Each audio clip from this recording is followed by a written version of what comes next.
This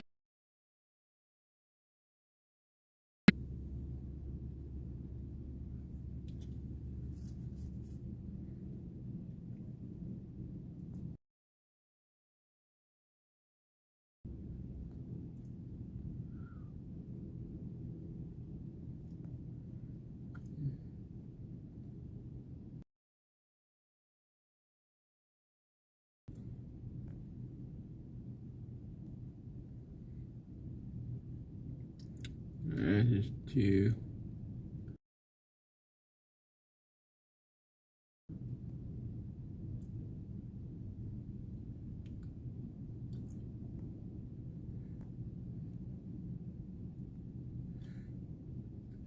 Hello.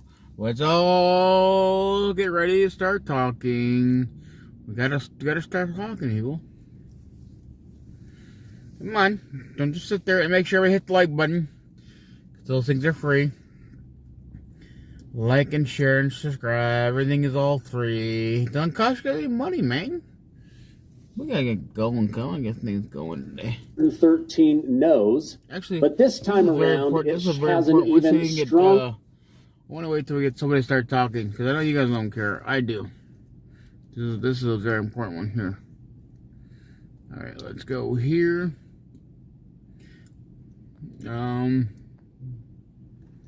Let's see what we got to go to.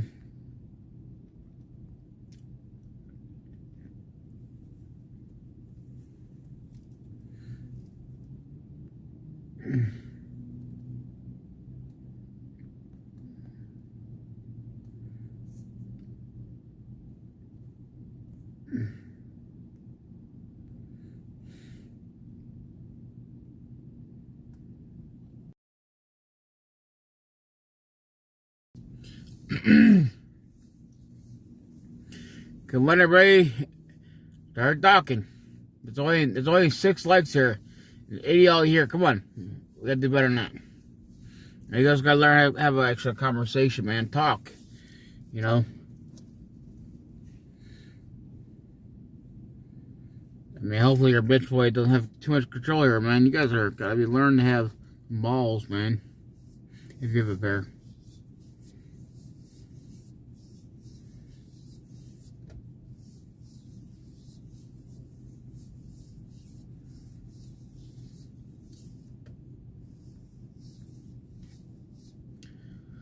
This one is a very, very,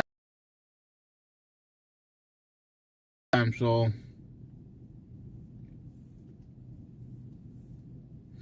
I know the libtards and Karen, they don't care about it. Patriots, we do. We care about this part.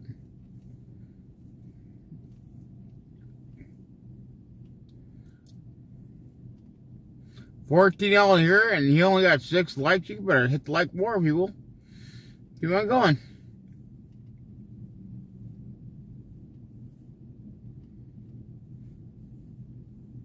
Just make sure you don't be Indian givers, man. You guys, leave them there.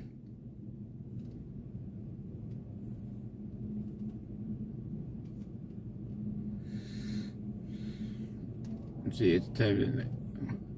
8:19 to 9:19 by them. Who is going to be the first one going to start talking tonight?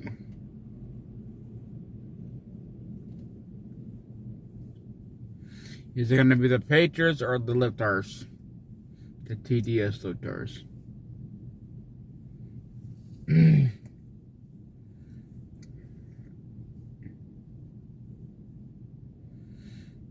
But, yeah, if I play, you guys are going to have to go back and rewatch it because I don't want to sit up. I got things I got to do early in the morning. The requirement for being able to cast a ballot. The bill now heads over to the Senate, where President Trump has asked that a vote take place. He says, let's show America that we can get to 51 votes, then push for bypassing the filibuster and get it done. Republicans even got one Democrat to vote with them.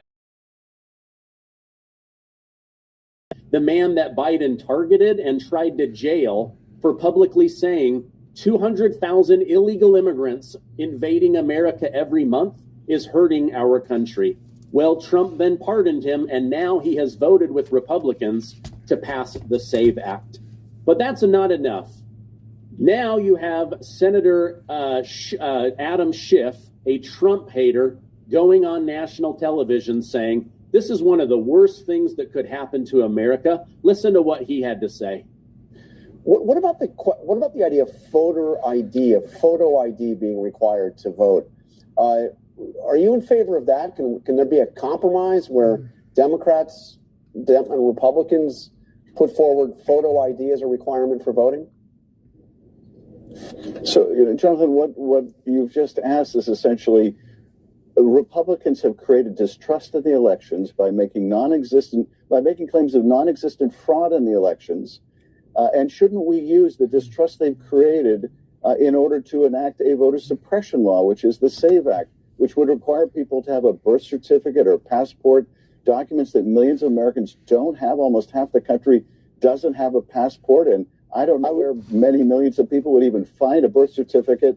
So but I asked you only fraud claims. But I was asking you a different question. Photo ID. Because as you know, let's show up, there was a recent poll, there's been a lot of polls on this, but in one recent Pew poll, 83% of adults support requiring photo ID to vote. 71% of Democrats favor requiring photo ID. Is that something that you can support? And if not, why not? It's still going to be something, Jonathan.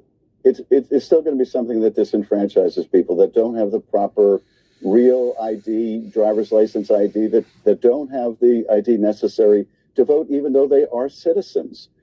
You think you're fine after a car accident until this happens.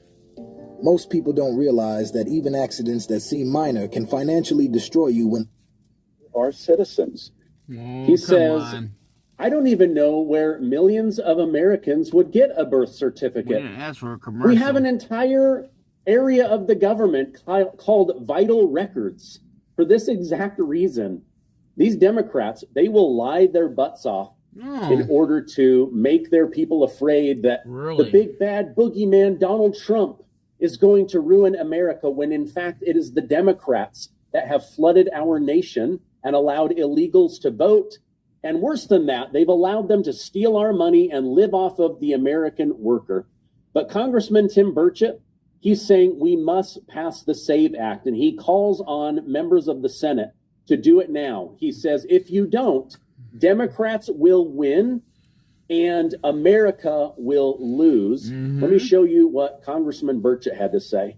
Going through, but what would be your message to the caucus and just the American people who want to see this get through to the finish line?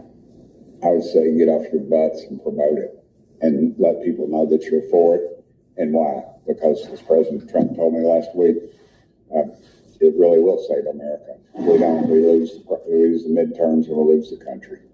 And on President Trump, tell me your favorite story, interaction. I was in the White House one time, and he walked by and he saw Byron Donald and said, "Hey, Byron, you're doing really good in Florida. The polling is showing good. You're raising lots of money." He's like, "Thanks, Mr. President." And he says, "Hey, Tim, I love watching you on CNN." And then I went back to the Oval Office after the meeting. He's going to give me the biggest, most beautiful challenge coin of all time. And it really is pretty cool. Challenge coin's about big as a manhole cover. And then the president said, "Hey, Tim, I love watching you on CNN." And I said, "Why, Mr. President?" And he said, "Because every time you're on, they fire somebody." And I thought, that's pretty cool. I was surprised. All right. So funny story there. But the most important part is what he said there. If we don't pass the SAVE Act, then we're going to lose our country. Over in California, I showed you last night that they are allowing anyone, even international people, to register. It creates a ghost ballot that they can send out, vote themselves, and bring back in. And then they make it illegal in New York and California to even show any kind of voter ID.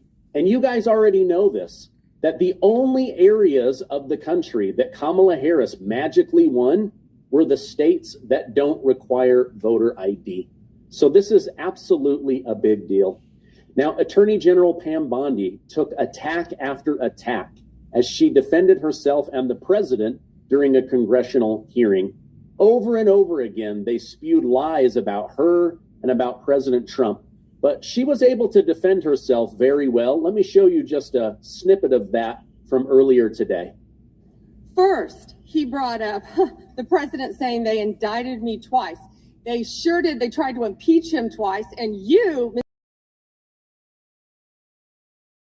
on the other side, I lived that with you. During impeachment, you said the president conspired, sought foreign interference in the 2016 election. Robert Mueller found no evidence, none, of foreign interference in 2016. Have you apologized to President Trump? Have you apologized to President Trump, all of you who participated in those impeachment hearings against Donald Trump? You all should be apologizing. You sit here and you attack the president, and I am not going to have it. I'm not going to put up with it. You know, all they want to do, all the American people need to know this. They are talking about Epstein today. This has been around since the Obama administration. This administration released over 3 million pages of documents, over 3 million. And Donald Trump signed that law to release all of those documents. He is the most transparent president in the nation's history. And none of them asked Merrick Garland over the last 4 years one word about Jeffrey Epstein. How ironic is that? You know why? Because Donald Trump, the Dow right now is over. The Dow is over $50,000. I don't know why you're laughing. You're a great stock trader, as I hear, Raskin. The Dow is over 50,000 right now. The S&P at almost 7,000. And the NASDAQ smashing records. Americans' 401ks and retirement savings are booming. That's what we should be talking about. We should be talking about making Americans safe. We should be talking about, what does a Dow have to do with anything? That's what they just asked. Are you kidding? Mr. Jordan, Mr. Jordan. Committee will be in order. Mr. Jordan, am I going to get an extra 45 seconds added to my time? The committee will be in order. The time belongs to the gentleman from Texas. Ms. Bondi, the Attorney General can respond. Thank you. The Dow has shattered 50,000 for the first time. This is crazy. They said it couldn't be done in 4 years, yet President Trump has done it in 1 year. National median rents have fallen to a 4-year low thanks to Donald Trump. That's why they want to focus on Epstein and our most transparent president in the nation's history.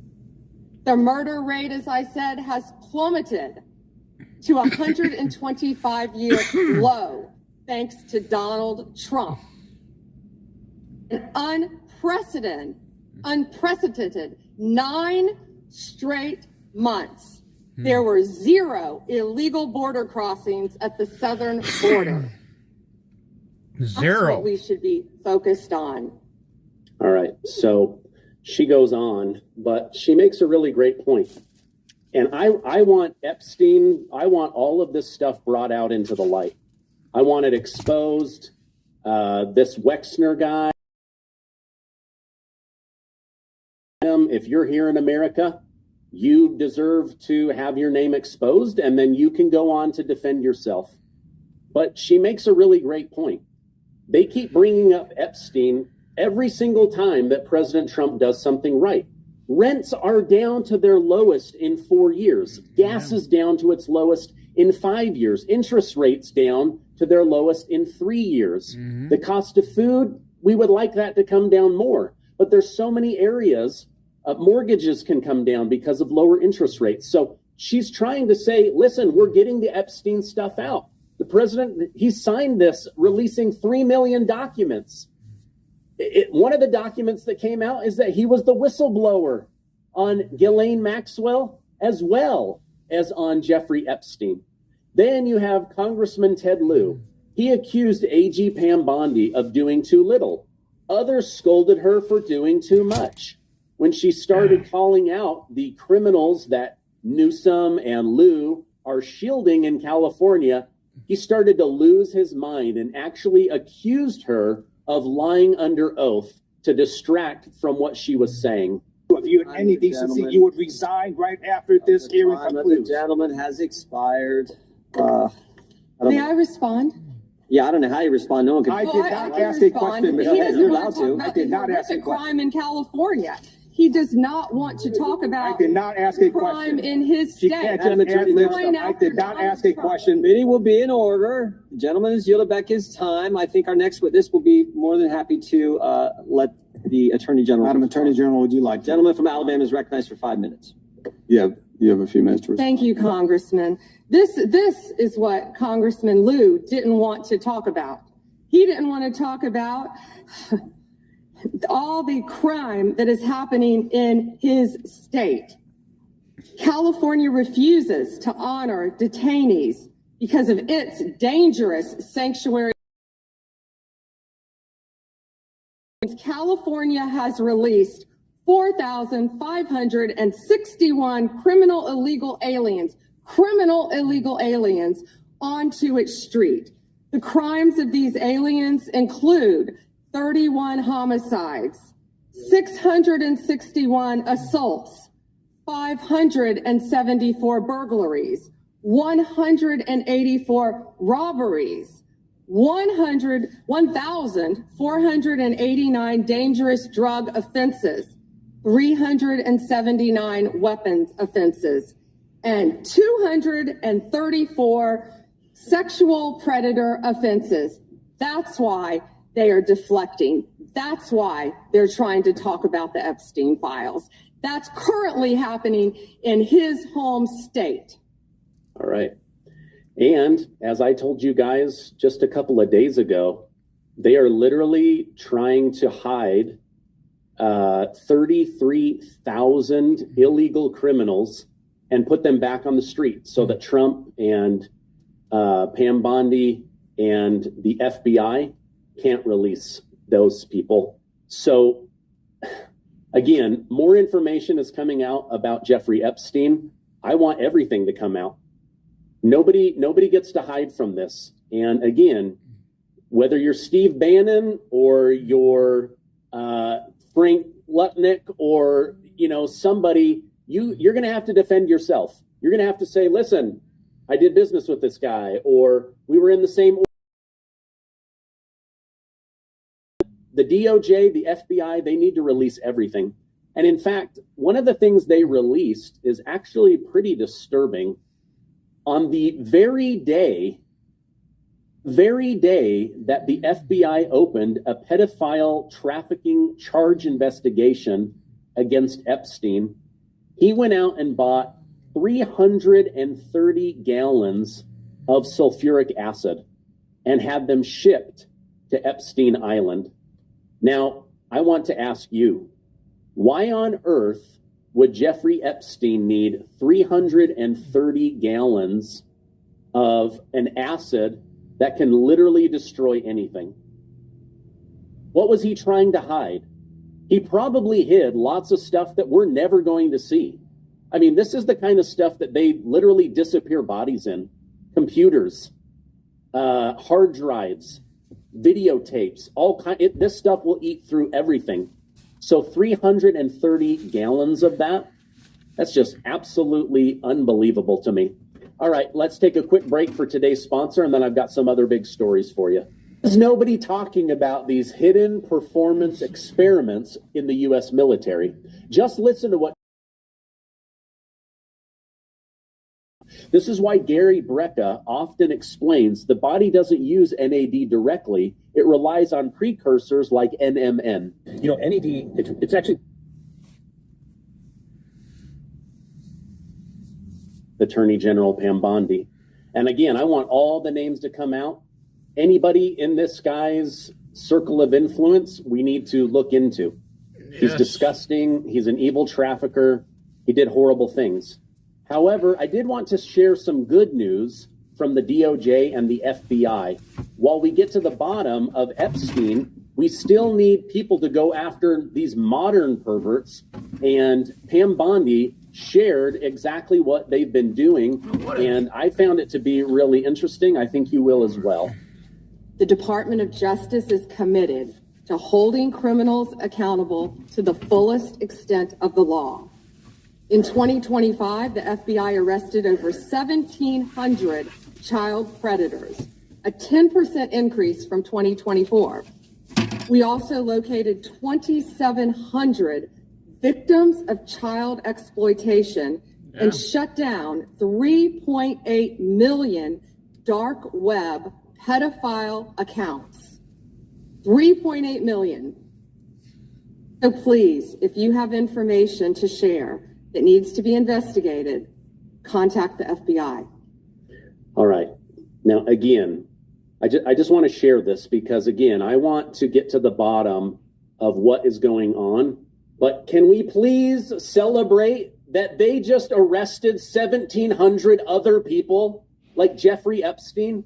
That literally thousands of children have gone home because of Pam Bondi and Kash Patel and law enforcement.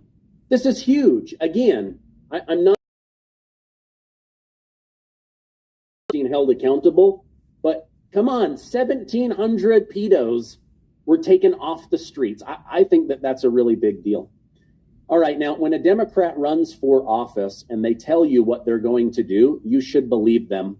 The gentleman running for governor of California, he's not even hiding how much he wants to rig future elections, how he plans to break federal law, and how he's going to use American tax dollars to benefit illegal immigrants. Listen to this.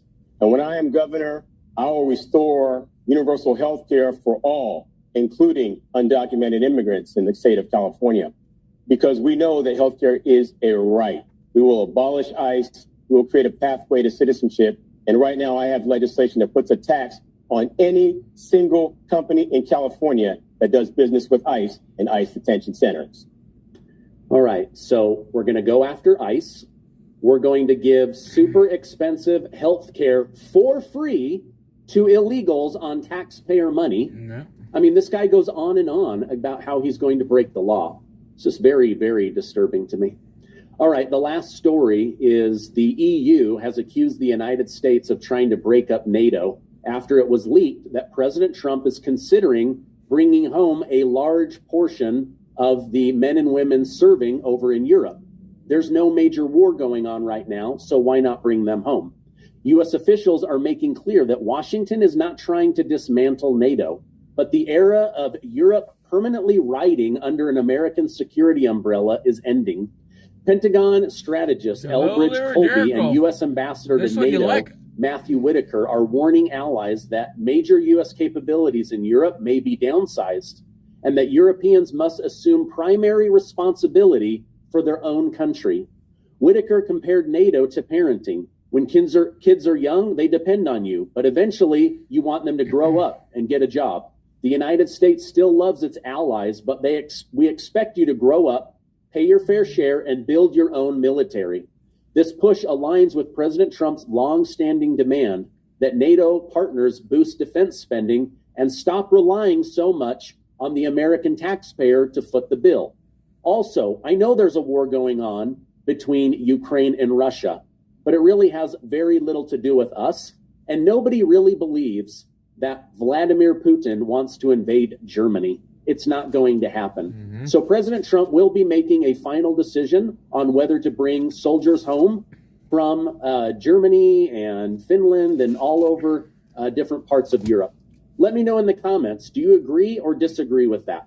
I don't believe that NATO should be dismantled, but I also can't fully understand why we have nearly 400,000 plus soldiers in Europe when there's not a war raging.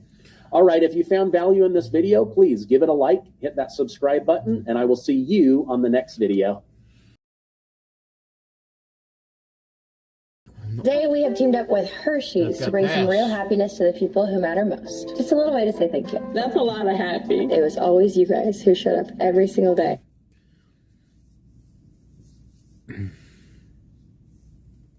Just when you thought the Olympics couldn't get any more offensive, they do. I feel heartbroken about what's happened in the United States. Heartbroken? I'm pretty sure you're referencing ICE and some of the protests and things like that. ICE! It isn't the first time that we've had to come together as a community and try and fight for our human rights. First of all, I'd like to say I'm proud to be here to represent Team USA and to represent our country. Okay. But we'd be remiss if we didn't at least mention what's going on in Minnesota and what a tough time it's been for everybody. That has nothing to do with this. This stuff is happening right around where we live. Oh my goodness. I think that as a country, we need to focus on respecting everybody's rights and making sure that we're treating our citizens as well as anybody with love and respect. There's What obviously happens a when lot they going attack on the that federal I'm not government? the biggest fan of. Just because I'm wearing the flag doesn't mean I represent everything that's going on in the U.S. President Trump ripping those comments on Truth Social, calling him a real loser, and saying if that's the case, he shouldn't have tried out for the team, and it's too bad he's on it. But Yeah, he isn't alone. President's right. Florida Republican Congressman and candidate for governor Byron Donalds posting on X, if that's too hard for you, then go home.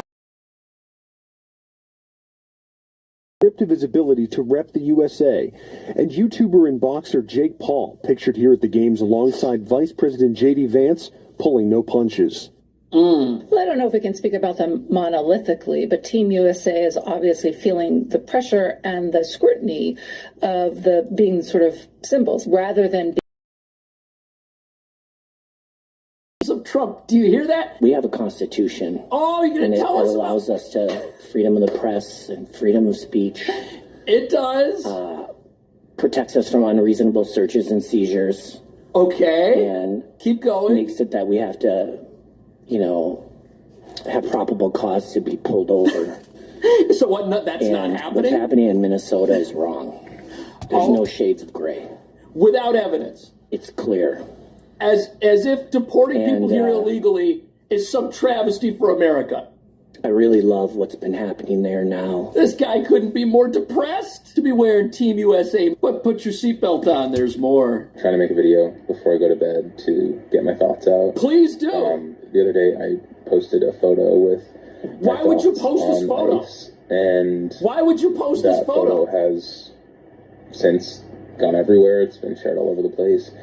And I've gotten a ton of messages, and most of them, honestly, have been supportive and encouraging, people thanking me for speaking up and using my platform. That's the problem. These athletes, they think they have some platform, and that they have to stand on it and lecture the rest of us. This is why people are tuning out of the Olympics. But a lot of the messages have been awful. It's insane. What's insane is this idea that you have a platform and you need to lecture people. The price you pay for speaking up and using your platform. That's not what you did. This video is just going to invite more hate and vitriol, but I think it's important. Translation. I have made an incredibly politically charged, offensive statement to the majority of people who live in America, and when people react to that, you're wrong. But let's let an adult tell us what we should say if we're at the Olympics for free, paid to be there by our country. Yes, you're going to have some Olympic athletes who pop off about politics. I feel like that happens every Olympics. My advice to them would be to try to bring the country together. And when you're representing the country, you're representing Democrats and Republicans. You're there to play a sport, and you're there to represent the country and hopefully win a medal. You're not there to pop off about politics. So when Olympic athletes enter the political arena, they should expect some pushback. But most Olympic athletes, whatever their politics, are doing a great job, are certainly enjoy the support of the entire country. And I think recognize that the way to bring the country together is not to show up in a foreign country and attack the President of the United States. Thank you. How hard is that? All you have to do is go out there and do something that unites the country, but no, instead people want to divide it. But sadly, things keep getting worse. As you'll see, this athlete decided to expose his entire personal life in a way the people involved in it had no idea was coming. But it was the choice I made. We make different choices during our life, and is to tell the world what I did. So maybe there's a chance that she will see what she really means to me. So he told the world he cheated on his girlfriend. But I don't want to think I didn't try everything. Sturlorm Leira, gratulerer så mye med OL-bronse. Hvordan har du det?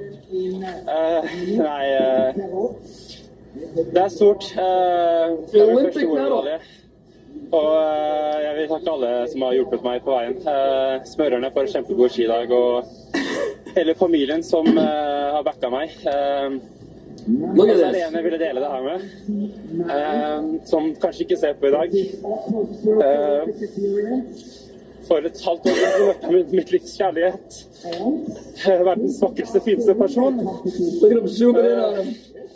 Og for 3 måneder siden så gjorde jeg min største tabbe og var utro mot henne. I mean, is it good to repent of something like this? Yes, but national TV, international TV, when you're representing your country? Og det har vært This is so insane.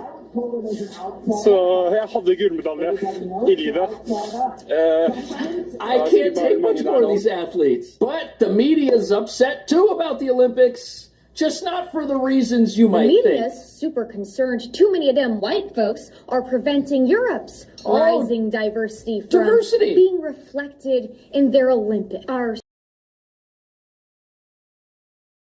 count of every brown person competing to discover that Sweden's team is made up almost exclusively of ethnically Swedish what a surprise. athletes, which doesn't represent their diverse population of blonde-haired, blue-eyed black guys named Jürgen Flurgen from Flurgendorf. Because like our Super Bowl halftime, our Olympics motto has now changed from higher, faster, stronger to diversity, color, and equality. Maybe Olympic medals for all participants. I think that would be great. Next. Participation medals for using your platform to attack your own country. Hunter Hess, I don't think you realize how embarrassed you should be right now. When you really philosophize about it, there's one thing you don't have enough of, and that's time. Time is a truly scarce commodity. I don't think you realize how embarrassed you should be right now. It brings up mixed emotions to represent the U.S. right now, I think. Oh, my goodness.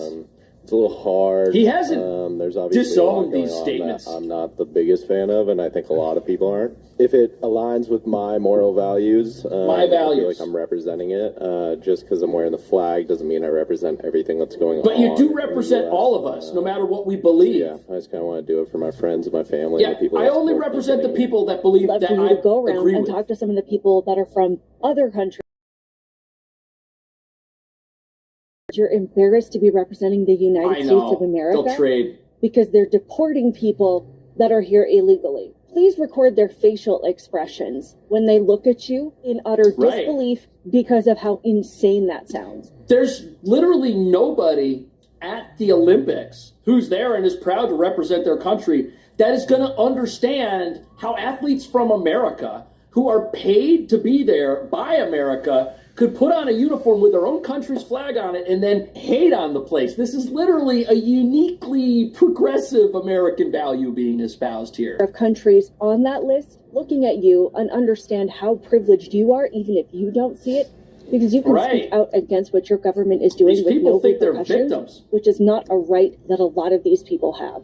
And if you're so ashamed to be representing America right now, then leave. Because I don't think it's too much to ask that the people that are representing this country in the Olympics should actually love the country that they're from. But let me read. Right.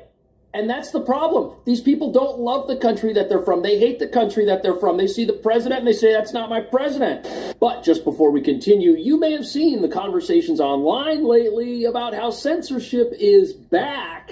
And it's happening everywhere. Platforms are controlling narratives and they're pushing the stuff they want us to see. We need to fight back. And Rumble is the only company that has stood the test of time and deserves our support. On the one side, Rumble is challenging big tech censorship, but on the other side, they have introduced something that will give us protection from the big banks shutting us down. Banks can cancel our accounts and freeze our credit cards. So that's why they launched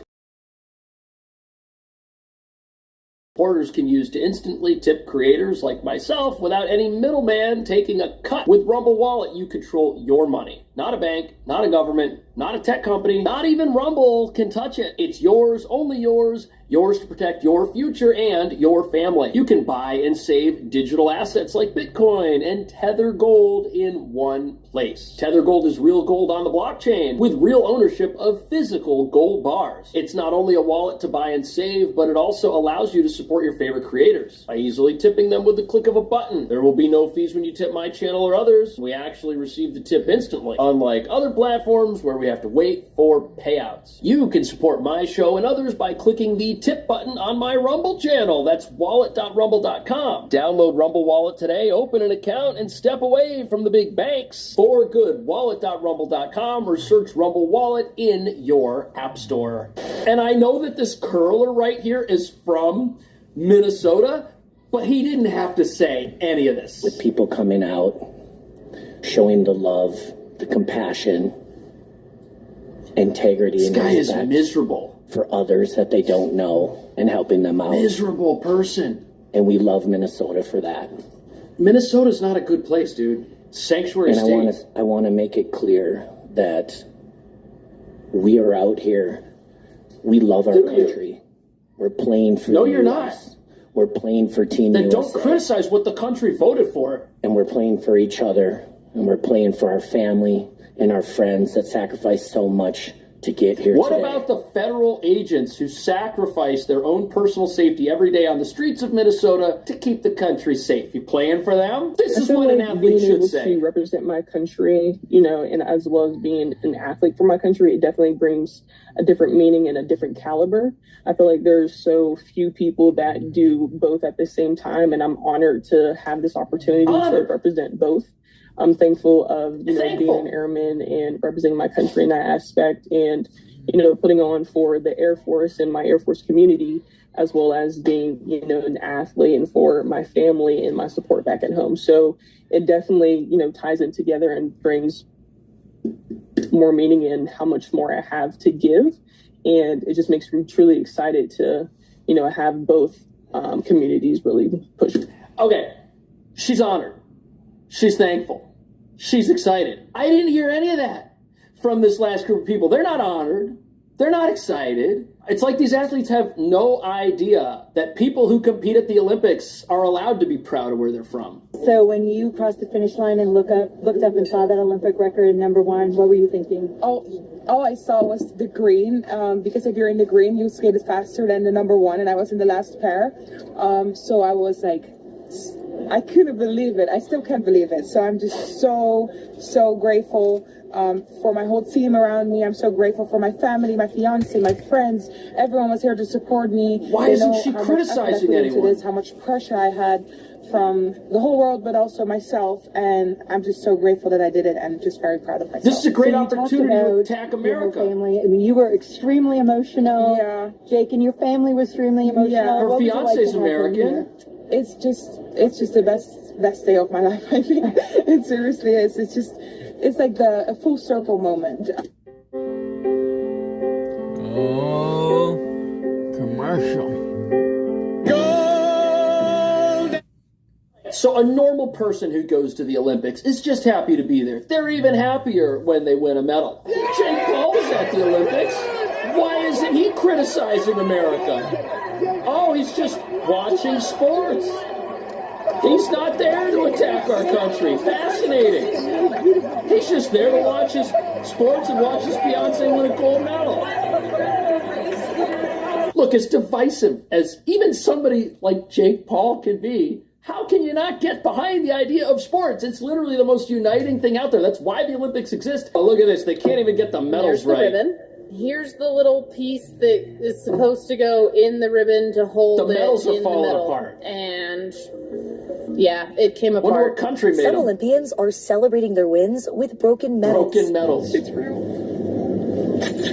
Oh, that broke. I broke it. After winning Team USA's first gold medal of the Games in downhill skiing, Breezy Johnson showcased her medal, which had separated from its ribbon. Do not jump in there. It broke. Wow. Meanwhile, Germany's ski team were jumping in celebration when one member's medal slipped off its ribbon. And figure skater Alyssa Liu said her gold medal doesn't even need a ribbon. These medals are the most expensive in Olympic history, thanks to the price of gold and silver skyrocketing. Chief Games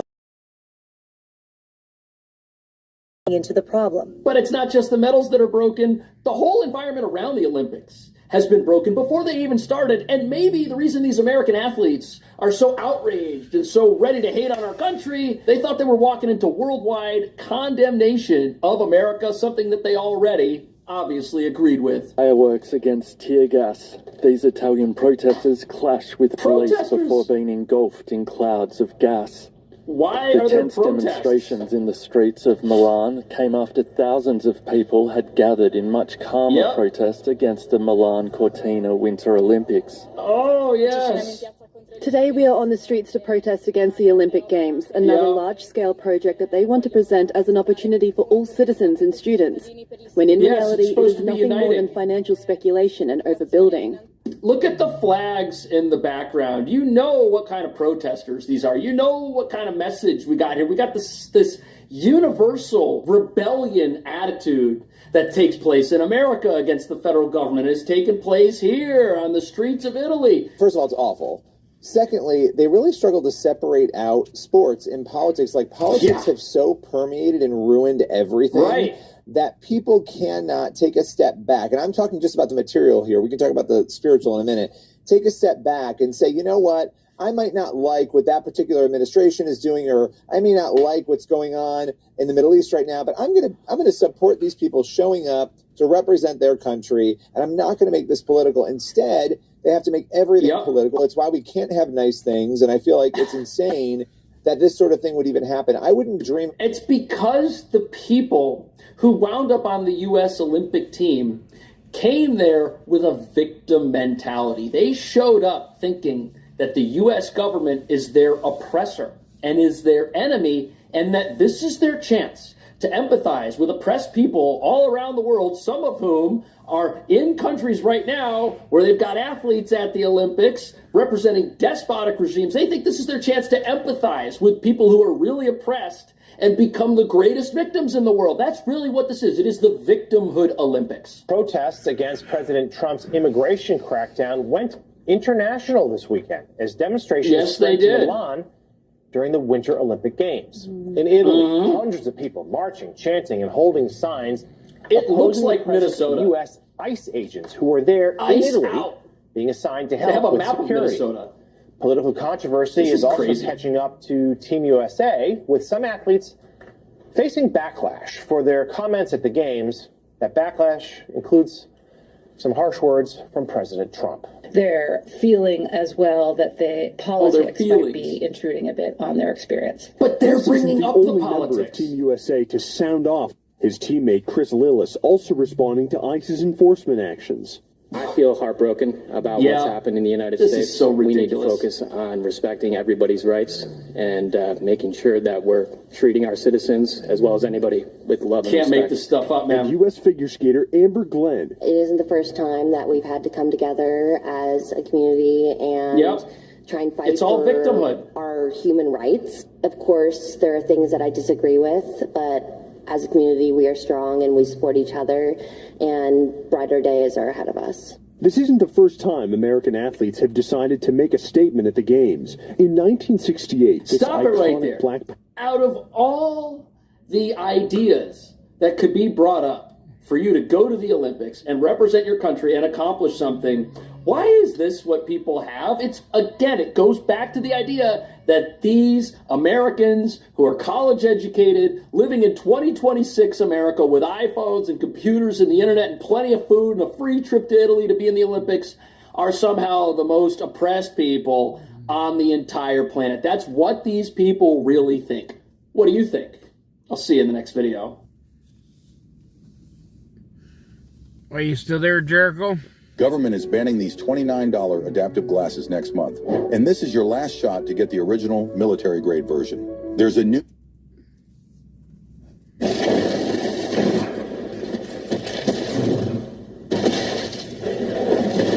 Are you still there, Jericho?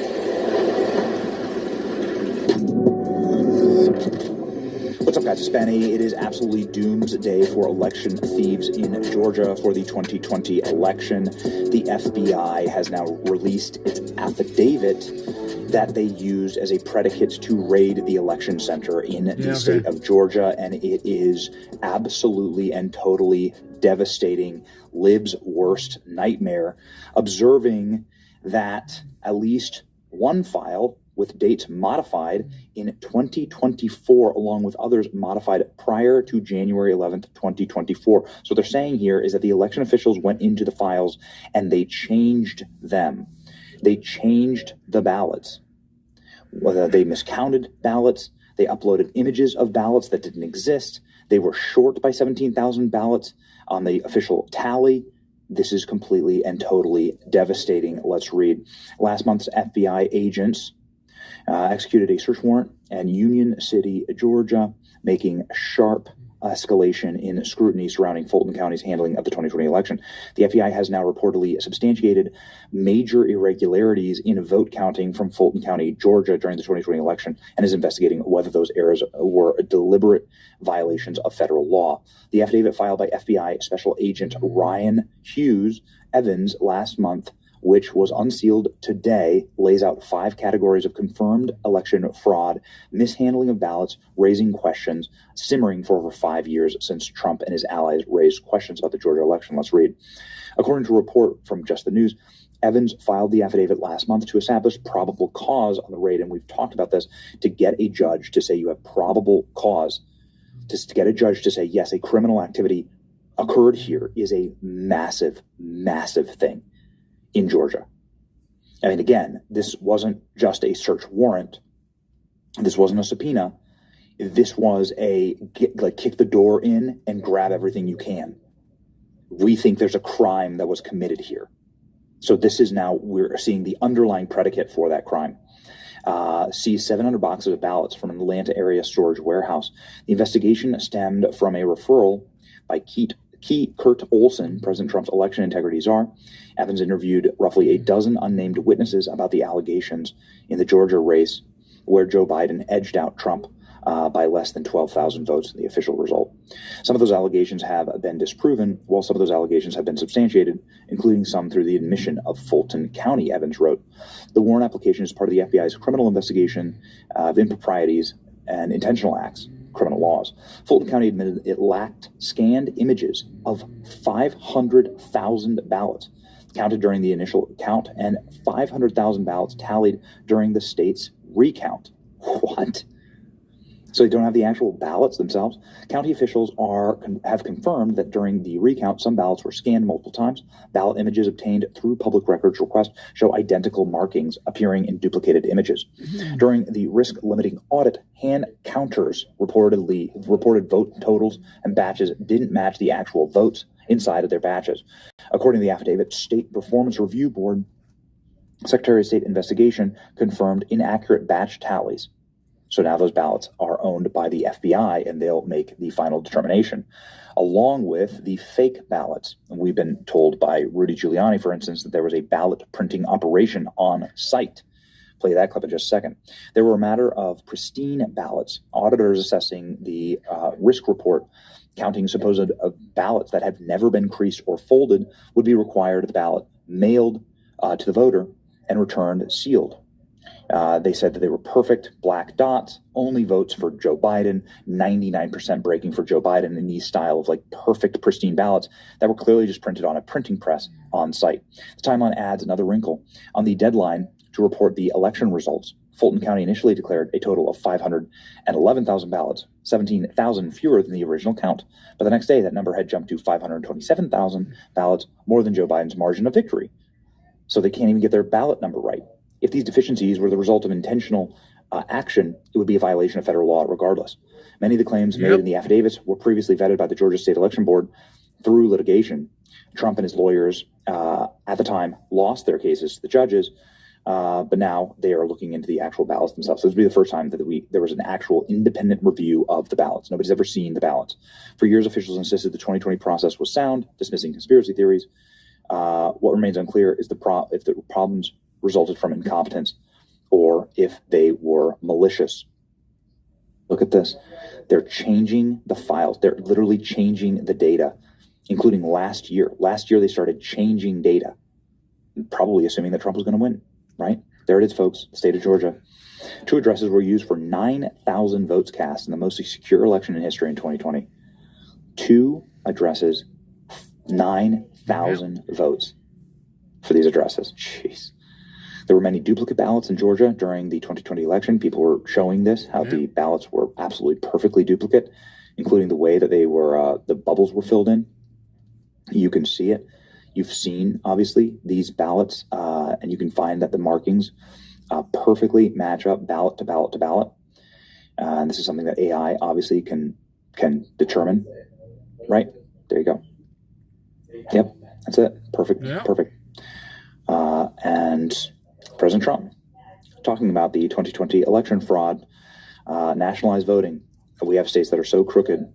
Now you're going to see something in Georgia. The ballots, you will see some interesting things come out, says President Trump. And Donald Trump has, of course, been promising that they caught them. We caught them. We got them red-handed. Look at this. I thought this was a very interesting map. This is the election map of Dominion voting systems throughout the country. So where are they clustered the most? Look at Georgia. I mean, every swing state, isn't that wild? So it's all the swing states, but then Georgia, look at that. Man, they just packed that state. Just packed them. Georgia voter election. Watchdog Group says Fulton County.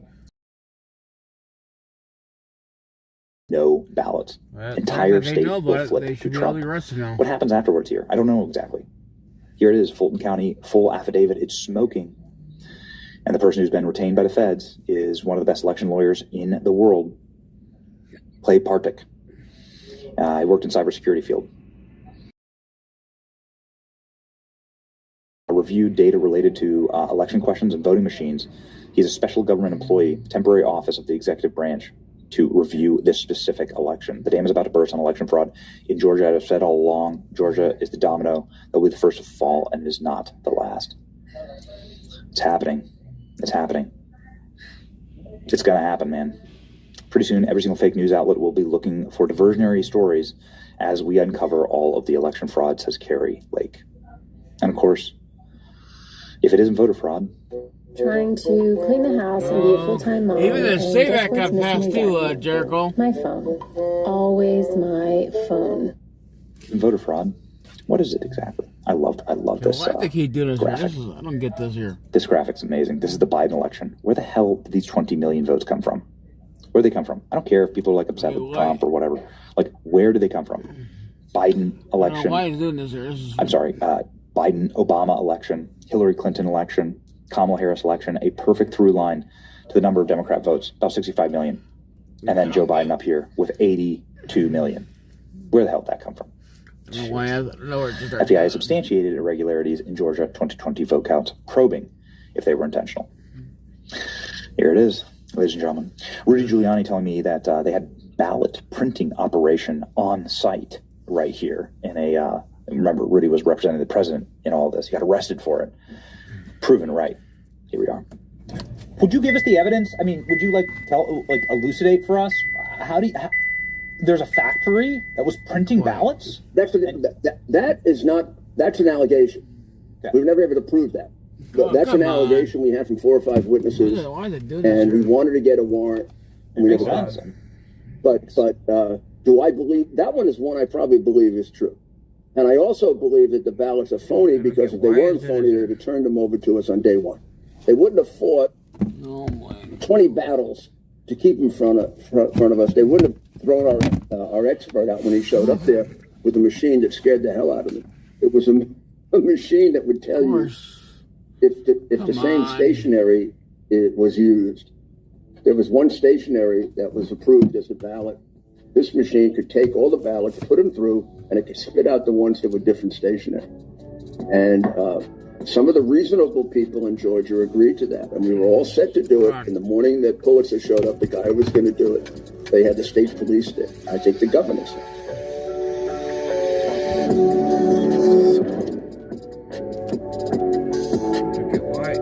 Why out of nowhere? Why?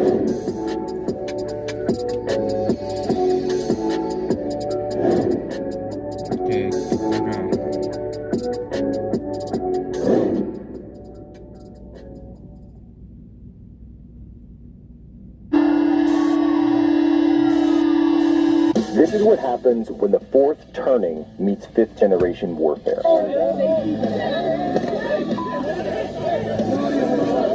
A commentator, international social media sensation, and Jack Posobiec. Christ is king. The president has always remained consistent in that he kicked Jeffrey Epstein out of his club at Mar-a-Lago because, frankly, Jeffrey Epstein was a creep. And unlike Trump cut off his relationship with Jeffrey Epstein and was honest and transparent about that for years and years. The delayed January jobs report released just a few moments ago, and it shows that the United States economy added 130,000 jobs last month, far more than the 55,000 that was expected. The unemployment rate also ticked down slightly to 4.3%. Babies born between January 1st, 2025 and December 31st, 2028 are eligible for $1,000 investment accounts, similar to an IRA. To qualify, the child must be a U.S. citizen and have a social security number. Just within the past few hours, law enforcement has released a man detained for questioning in the search for Nancy Guthrie. So an hour and a half ago, we got kind of a bizarre letter. An email from somebody who says they know who the kidnapper is and that they have tried reaching Savannah's sister Annie and Savannah's brother to no avail. And they said they want 1 Bitcoin and, as they put it, time is more than relevant. At least 10 people have been killed in a school shooting in a remote area of Canada's British Columbia. The incident took place at the Tumbler Ridge Secondary School. A spokesman for the Royal Canadian Mounted Police said the shooter then turned the gun on herself. The people of Tumbler Ridge remain in a state of crisis following one of the worst mass shootings in our province's and country's history. That includes the deceased gun person. Ladies and gentlemen, welcome aboard today's edition, Human Events Daily. We're here live on Real America's Voice. Today is February 11th, 2026, Anno Domini. Another day, another horrific incident of trans violence. This time all the way up in Canada. And of course, we're breaking down all of the information, all of the investigations, this high school situation where multiple students killed, more injured. And at the center of it all, another trans individual. The same type of horrific violence that we have seen ripping across Western civilization. We've seen this type of violence in Canada. We've seen it across the United States of America. Of course, it was transgender-related violence that led to the murder of Charlie Kirk 5 months ago yesterday. And that trial stands to begin here, the first arraignment coming up in just a couple of months. And so, what are we to make of this months now, over a year now? You've called here systematically and consecutively and consistently at Human Events for a full FBI federal task force on the issue of trans violence. It keeps happening again and again and again. There's so many of these individuals who we know, by the way, are on some type of hormones, some type of medical, chemical, brain-altering drugs, unstable. That instability leads to violence, and that violence leads to innocent people getting shot and killed, murdered. The Mail has now published new photos of Lance Twiggs, and Lance Twiggs, supposedly, according to the Daily Mail, huge exclusive out from them, says the transgender lover of Charlie Kirk's alleged killer has finally emerged from hiding 5 months after the political assassination that stunned the world. Lance Twiggs vanished overnight after his live-in boyfriend, Tyler Robinson, was unmasked as the gunman accused of shooting Kirk as he debated trans issues at Utah Valley University. We're now being told that he's quietly rebuilding his life hundreds of miles away after reconciling with his strict Mormon family and relocating with them to Texas. The Daily Mail continues, sources say he spends his days gaming online and reading fantasy novels, occasionally venturing out to grab takeout or run errands for his parents. And there's photos of him carrying clothes, books, some sneakers into his 4-bed dig, so it's into the home in the suburban. The books in his hand, Brandon Sanderson, who's associated with the Wheel of Time and other series that he's come out with in the high fantasy genre. What do you make of this? What are we to make of this? Is Lance Twiggs going to come out and come clean about what happened? No, I can't answer any questions, was his response when it came up. No, I can't answer. And yet there's so much information that has been out about this individual. Chat logs, comments about his online activities, extreme sexual behaviors with Tyler Robinson, and of course the ultimate question of all. Are you cooperating with authorities? And are you or were you involved in any way in the assassination of Charlie Kirk? We'll be right back. Human Events.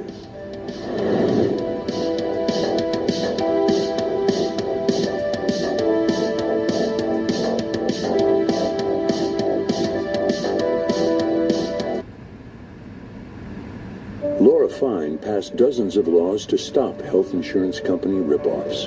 And when Trump unleashed ICE on Chicago, she championed the law to unmask ICE and hold them accountable. Laura Fine, the fighter we need to stop Donald Trump. Apparently, these are the hardest words to pronounce. Almond. It's almond. No, it's not. Schedule. That's easy. Herb. Come on. Herb. Herb.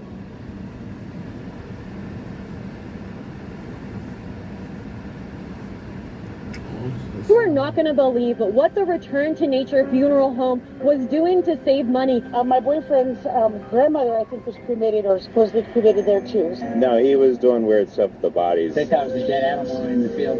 When it got reported, they're like, oh, that makes sense. So you guys should know that in the United States, 61% of people are choosing cremations and only 31% of people are choosing burials. And that is expected to drop to 13% by 2045. This is because burials are expensive, costing more than $8,000 for also having a funeral, whereas just the cremation alone can cost around $1,000. It appears as though the building behind me has been bought out, yet this used to be the storefront where people would come and get cremation services, and they would drop off their loved ones here. Maybe they would have eulogies or viewing ceremonies, and then these people were taking those bodies to a different location in Penrose, Colorado, and storing the bodies there and leaving them to decompose and rot. And the bodies were getting stuffed together. They were just stuffed on top of each other, so much so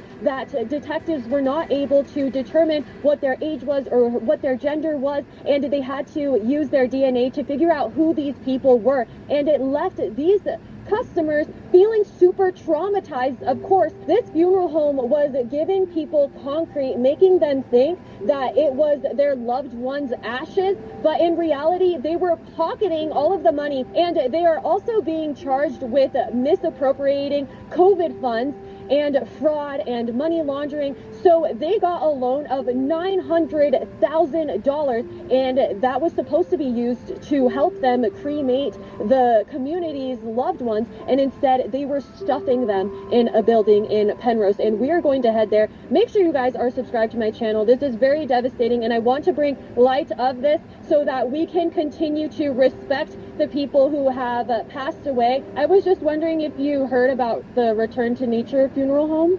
Yeah. What happened? There were people being composted, basically, which we're the only state that's legal in. Not all of them knew that they were being composted. And I think there was something to do with organ harvesting, but that could just be people like to sensationalize things. So, yeah, it's, a recovery house now? Oh, okay. They're both gone, because there was another one up north. Do you know anybody? I know there was like 189 bodies that were found in Penrose, and so that's a lot of people, I mean. Yeah. No, he was doing weird stuff with the bodies, like in a serial killer kind of fashion. But are you serious? Not killing him himself, but yeah. I didn't know that. Yeah, and thank you for that, because that's the part that they leave out in the news. I mean, I was just like, years in prison, and his wife is going to get like 35, but I mean, if they were doing weird, right? Yeah, 40 years, I mean, that's longer than they'll give you for killing people in some instances, but like you said, 118 bodies is 189. Oh, I'm sorry, 89. I Yeah. snowballed it. Yeah. Oh my God. I'm famous comedian David L. Gamble. Oh, you got jokes? Come on, this is like a perfect dark humor setup. Is it? Yeah. Well, somebody called me. They were like, "Hey, dark joke guy, why don't you try and write a joke about orphans?" I said, "There's nothing funny about orphans, man. If orphans were funny, they would still have parents." Anyway. He just said that the guy was doing weird stuff with the bodies. And this bat operation was going on from 2019 to 2023. And it sounds like they started out by doing correct operations, but then they thought that they became geniuses by figuring out this horrendous loophole to basically not spend any money and not have any expenses and then just profit everything.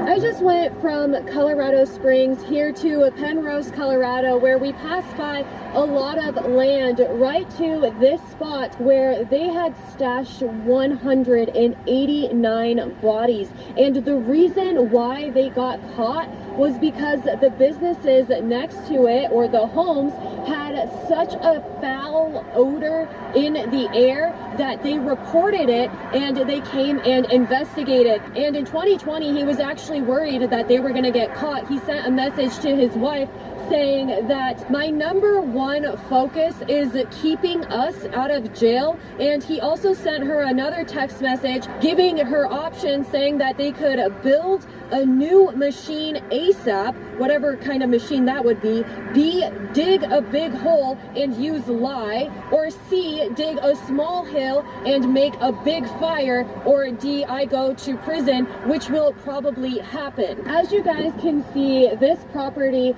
has been completely demolished, and that is because it was filled with maggots. There was some reports that said there was fluids on the ground that were inches deep. So I'm walking over here, and it appears as though this could be a parking lot for this property. As you can see, it has the handicap sign here, and I am imagining that right here is where this building was. You get just such an eerie feeling coming to a place. Honestly, I feel like God put me on this earth to be a public servant. My People Over Profits plan is what was happening here. There are some small flowers on this wheel next to the rock.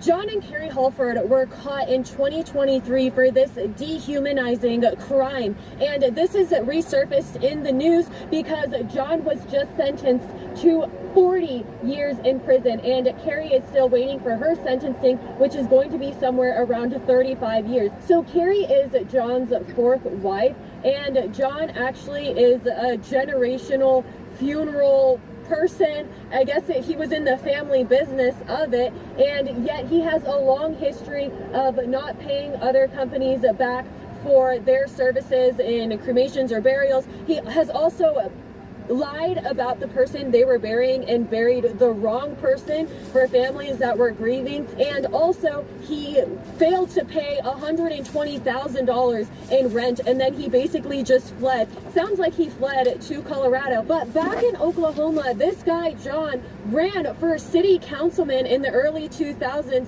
in Muskogee City in Oklahoma, and the reason why he lost was because he had a past record where he had put on a mask and took guns with 2 other men and broke into some young women's sleepover and tried to scare them thinking that it was a robbery, but actually their guns didn't have any ammunition. And so that was completely insane, and he called it a lapse in judgment. I'm just saying there was so many different signs that this guy was so screwed up, and it's weird that nothing was done long before people found out about what was happening here. So there is a UPS building that is right next to where these bodies were being stored, and the place that we were at in the Springs is where they would receive the bodies, and then they were coming and dropping them off here and lying to people that they were being cremated. There was one mom who, when she heard the news, she poured some water into a piece of what she thought was her daughter's ashes, and it hardened into concrete. There was another woman whose son had died during an altercation with law enforcement, and then she began to travel around,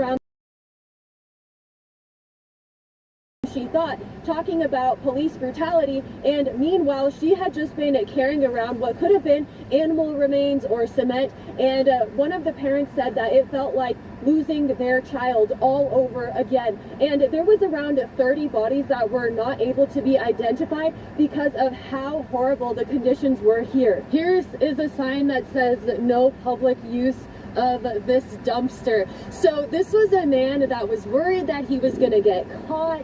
He knew what they were up to. He was trying to block off the doors and block off the windows so people couldn't see what was going on. And the smell, I mean, people say that they wonder what that would smell like, and some people say that it probably smelled like rotting meat. But imagine that happening with almost 200 people right next to where some homes are, where people are living. One of the saddest things about what this return to nature people were doing is just the deception, because on their website they were telling people that they don't use any harsh chemicals and that they return back to nature, that it's so natural, that they use biodegradable caskets, when in reality these bodies were rotting here, so much so that they were getting stuck together. And there are very strict laws for how you are supposed to treat a body, and if you're not going to bury it or cremate it after 24 hours or something like that, then you are supposed to refrigerate it, yet they left them at room temperature. The more I am learning about fraud, the more that I feel as though COVID was meant to bankrupt our country, because there was so much fraud that was happening during the COVID era. I am standing on the ground where these bodies were left, and it just makes me feel so sad. And so these people got $900,000 in COVID relief from the Small Business Administration that was meant to help small businesses during this time, and they were supposed to be using it for cremations, and instead they used it on their own personal expenses. These people were buying expensive luxury cars and jewelry, going on vacations. They spent $31,000 on cryptocurrencies and collected $130,000 from clients that were supposed to be fees for the services like burials and cremations, and instead they were not doing any of that. So with that money, they bought a GMC Yukon SUV and an Infiniti car, both costing around $120,000. The Hollands are supposed to pay out $1.07 million to the families that are affected, yet it doesn't seem like they have any assets that can back that up. It is a good thing to see that this building has been torn down. I'll show you guys what is here. It is mostly just plants and fields. Again, I cannot explain. It just feels creepy here, knowing that such an inhumane and disgraceful thing had happened here, when we are a culture that respects the ones who have passed away, and we say, dust you are, dust you shall return. And that is what this company was promising to people, and instead it treated them in the worst way possible. A lot of people who had seen this building, there's been a lot of news reporters who have come here and taken drone shots of this building, so I'll show you what it looked like, and people are just shocked that almost 200 bodies could have fit in such a small building. So I'm imagining you could have cut And Schakowsky and I've known Daniel Biss for years. He doesn't just talk. He gets big things done. I'm proud to pass the baton to someone who will fight for all of us. Join me in voting for Daniel Biss for Congress. Mickey Dolenz, 60 years of the Monkees. One night celebrating the music from their hit TV show, The Monkees, and its building. So I'm imagining you could have come parked anywhere over here, and you have the sidewalk as an entrance, a little ramp over there, a sidewalk to walk around the building, but this would have led up to the main door, and I guess this is just a random piece of trash. Ew. I don't know what that is. Sorry, I'm a little bit freaked out because this was a place that was filled with maggots and just, you know, people were rotting here. But I'm imagining that you would have been able to come up to the front door. This must have been some type of decor they had, maybe, actually. And yeah, this is where the building would have been. That Penrose facility is right over there, and next to it, it looks like a storage. It does look like maybe there is a house here because there's a mobile home right there. And yeah, there's a lot of land. So that odor must have been so bad for it to travel all the way to the buildings across the street and hundreds of feet to the left and right of it. I mean, it must have been really bad.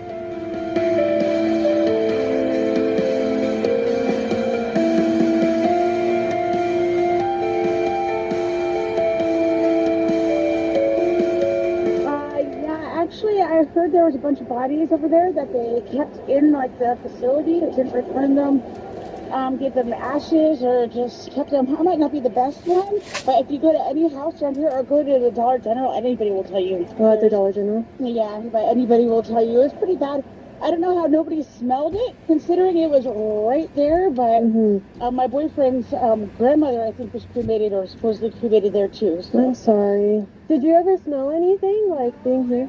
We're over here downwind, I guess. Oh, okay. But yeah, if you go right around over downwind there now, but go ask friend there, I'm sure. So she said that she was downwind, but her boyfriend's grandma was supposedly cremated there. And I wonder if they know what had happened to her, because it sounds like a lot of the victims of this don't know where their family members are. Or maybe some of them had been returned. And so she told me to go to the Dollar General, and she said everybody around here knows about it. So maybe we can hear from more people what happened and how they discovered it.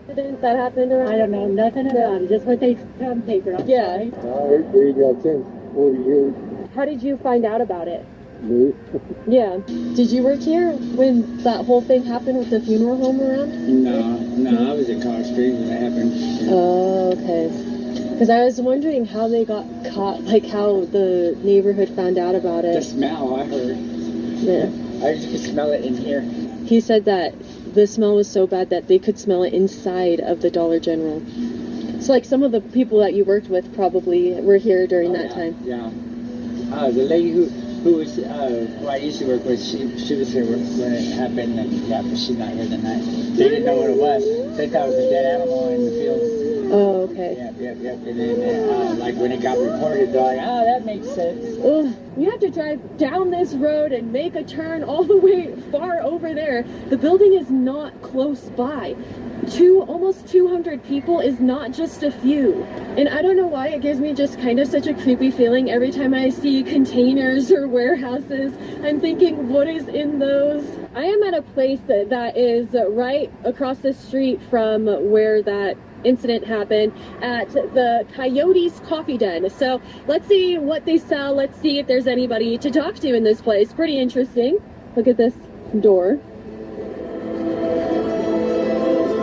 The Coyote Coffee Den is absolutely darling, and one of the first things I noticed when I got here, besides their really big food menu, is this newspaper. And right there on the headlines, you have funeral home owner gets 40 years. And they have a couple details that we forgot to mention, so let me go through it. So Halford apologized before his sentencing and said he would regret his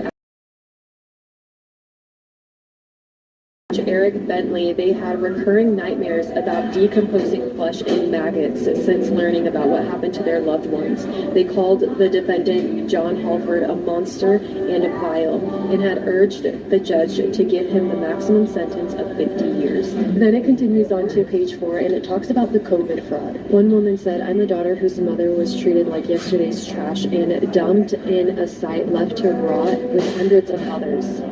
I'm heartbroken and I ask God every day for grace." Bodies were found throughout the building, some stacked on top of each other with swarms of bugs and decomposition fluid covering the floors. Adults, infants, and fetuses were stored at room temperature. The worst part about this is that one of the recovered bodies was that of a former Army Sergeant First Class who was thought to have been buried at a veterans cemetery. When investigators exhumed the wooden casket at the cemetery, they found the remains of a different person of a different gender inside. So Halford had missed tax payments, was evicted from one of their properties, and was sued for unpaid bills. Guys, my food just arrived. It looks phenomenal. You don't get this kind of service and environment in a big city. It is so cute.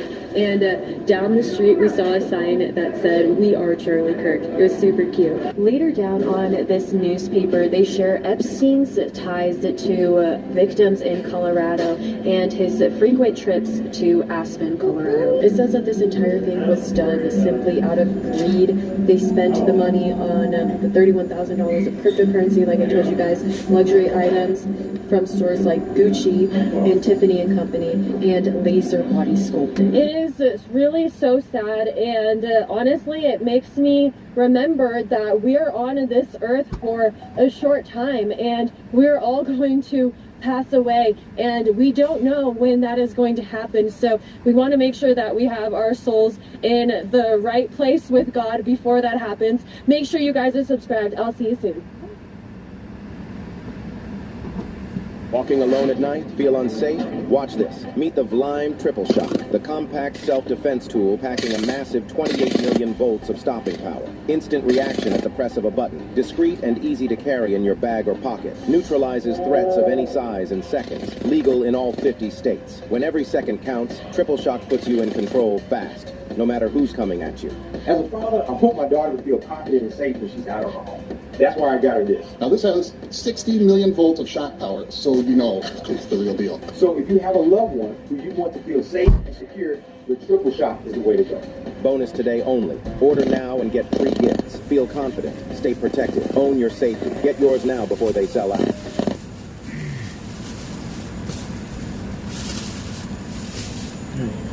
Top 3 reasons why you're going to love Solo Mio. Reason 1, me, Jules, the man, the myth, the love expert. Reason 2, this film is perfect for date night. Or for...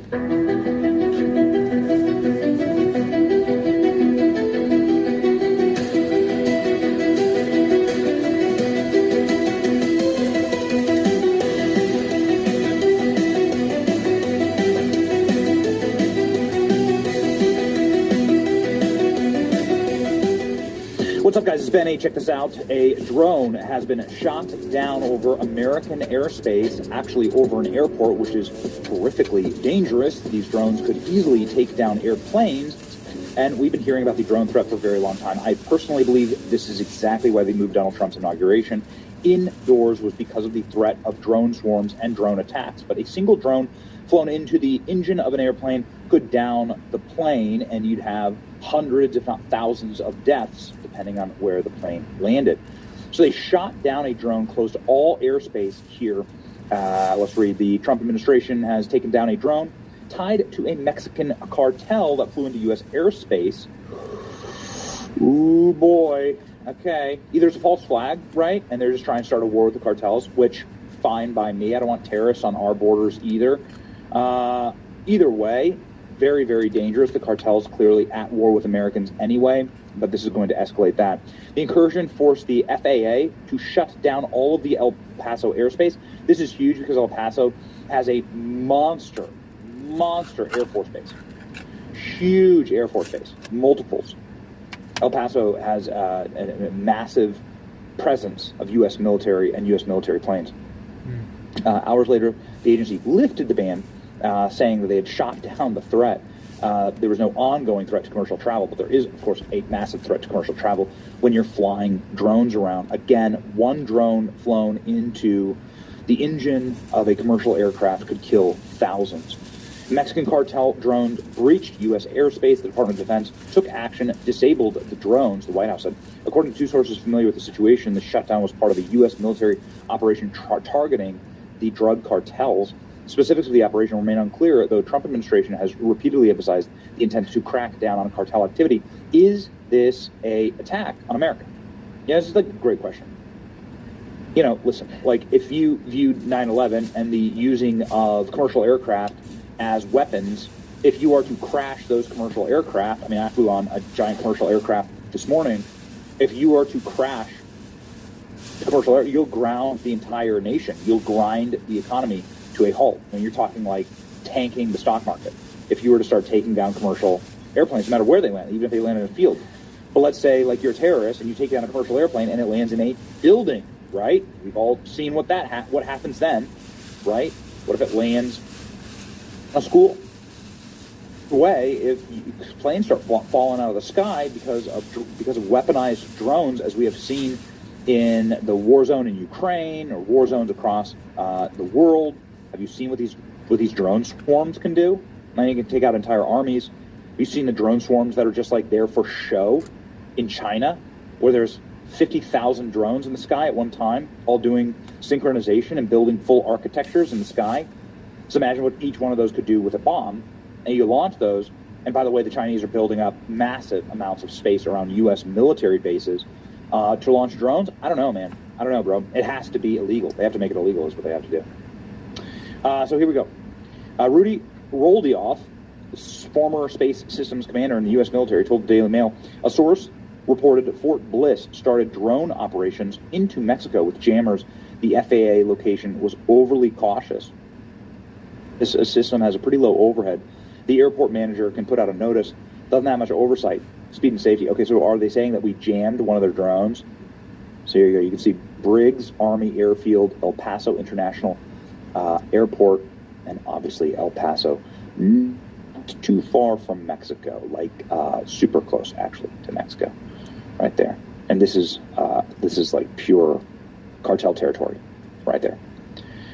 The FAA announced 11:30 on Tuesday, covered a 10-mile wide area, 5 miles southwest of the Texan city.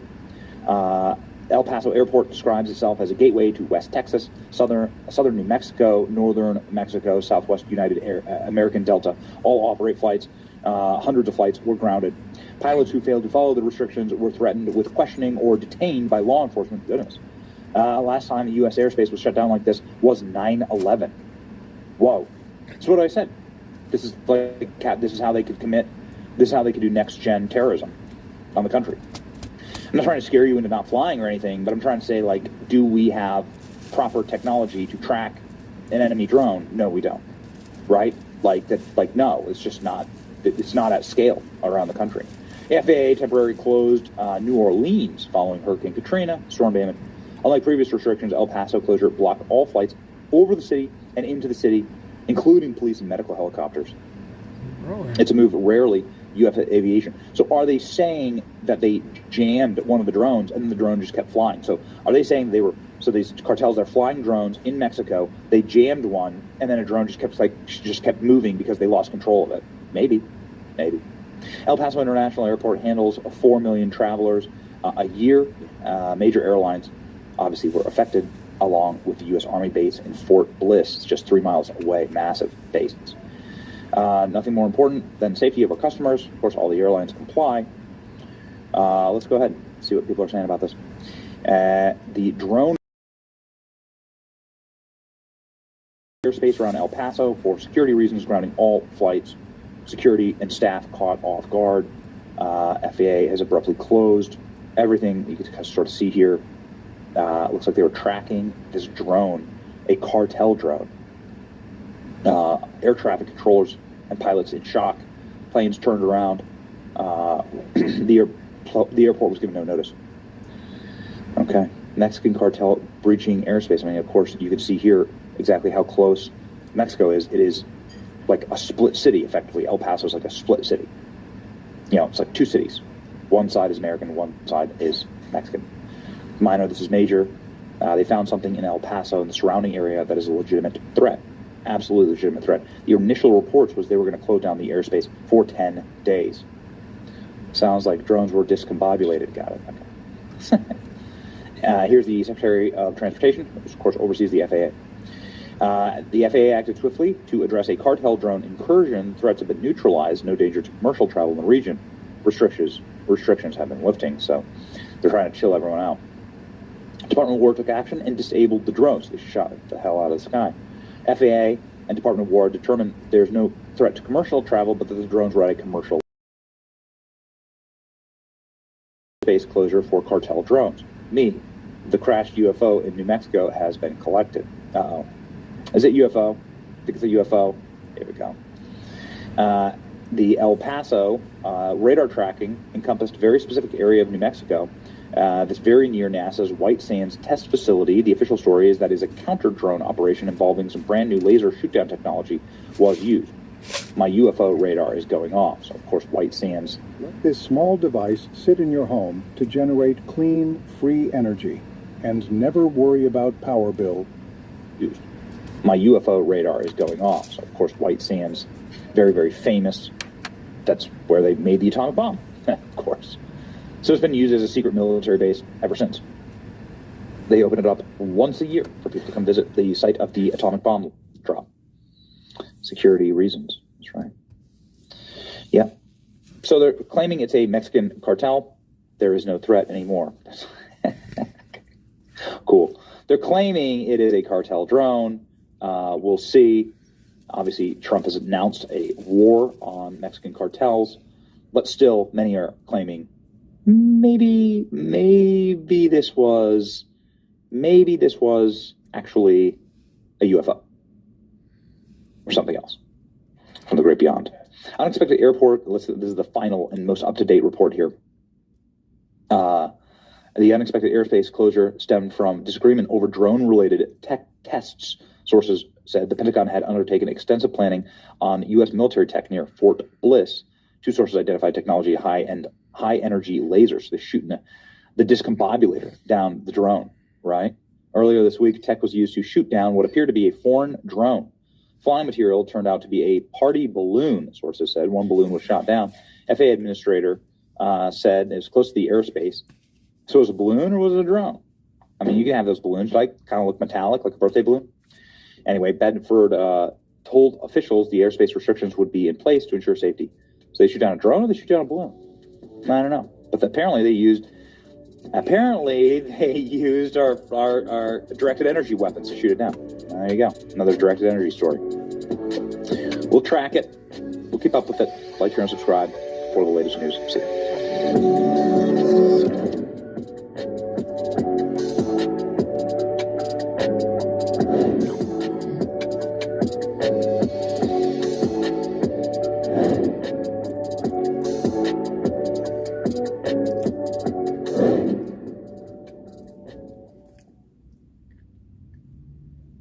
Today, I am joined by Kelly Loeffler, a former U.S. Senator from Georgia, now Trump's administrator of the U.S. Small Business Administration, or SBA loan program. Kelly, thank you so much for joining me today. Wonderful to be with you, Stephen. Thank you. So I've been following you since Georgia and all the shenanigans in the Georgia election. If we have time, we'll ask you a little bit about that. But I know that all 50 states have some level of fraud, but the two that seem to be in the news the most are Minnesota and California. I want to start with Minnesota. As you've gone up with your team, you guys are starting to dig in. What kind of fraud are you seeing, and what is the process to either recover that money or send people that stole from the American taxpayers to jail? Yeah, great starting question. And just to level set, from day one, the Trump SBA has been squarely focused on eliminating waste, fraud, and abuse in the federal government with a zero tolerance policy on fraud. And certainly we know that during the pandemic, there were billions of dollars worth of fraudulent dollars taken out of the programs. Unfortunately, during the Biden administration, there were known fraudsters that they tried to forgive their SBA loans. Keep in mind, the SBA had the PPP program and the Economic Injury Disaster Loan, also known as EIDL program. It totaled $1.2 trillion. And our own Office of Inspector General estimated that about $200 billion was fraudulently taken. And that's what was frustrating when we came in. We knew that the Biden administration had gone in and tried to systemically forgive known fraudsters. So we came in, started investigations, and then laid a good groundwork when the Minnesota fraud blew up, when the whistleblowers report was published in the New York Times right around Thanksgiving last year. We looked, it gave us kind of a trail of breadcrumbs to follow into Minneapolis, Minnesota, and not just look at the Somali crime ring that was happening there, but more broadly. Fraudulent loans, about 8,000 borrowers that we suspended, and then subsequently have worked on turning the files over to federal law enforcement partners. And then I said, we're going to have to go state by state. And in that time, we've hired Palantir to help us really super small businesses. Laura Fine passed dozens of laws to stop health insurance company ripoffs. And when Trump unleashed ICE on Chicago, she championed the law to unmask ICE and hold them accountable. Laura Fine, the fighter we need to stop Donald Trump. I'm a doctor, and my passion is to alleviate arthritis pain using nothing but natural methods. Can you guess the top 3 foods that I would recommend you to eat? Because taxpayers, small businesses, we deserve answers quickly. To get them, they deserve answers quickly, and we have a responsibility to get those answers to them quickly and get this process going, because it's now, we're 5 years out. Yeah. Okay, so $1 trillion. I didn't realize that there was that much, and you're saying about 20% of that, $200 billion, went out. People start wondering, how did my life get so expensive under Biden? And, they kept passing these bills, these infrastructure bills, and then nothing was getting done. $40 billion for free internet around the country. You've got people like Josh Shapiro in Pennsylvania saying, we don't have a single person that got internet from that. So you start seeing all this fraud and the inflation. And I know President Trump's working so hard to bring that down. But when you guys, just sticking with Minnesota, when you guys go in there, are you cooperating with the IRS, with USDA on food stamps, or do you just stay in your lane and specifically look at the loan fraud? Well, it's a really perceptive question, because what we have to look at, first of all, is lock down what is fraud and what's not.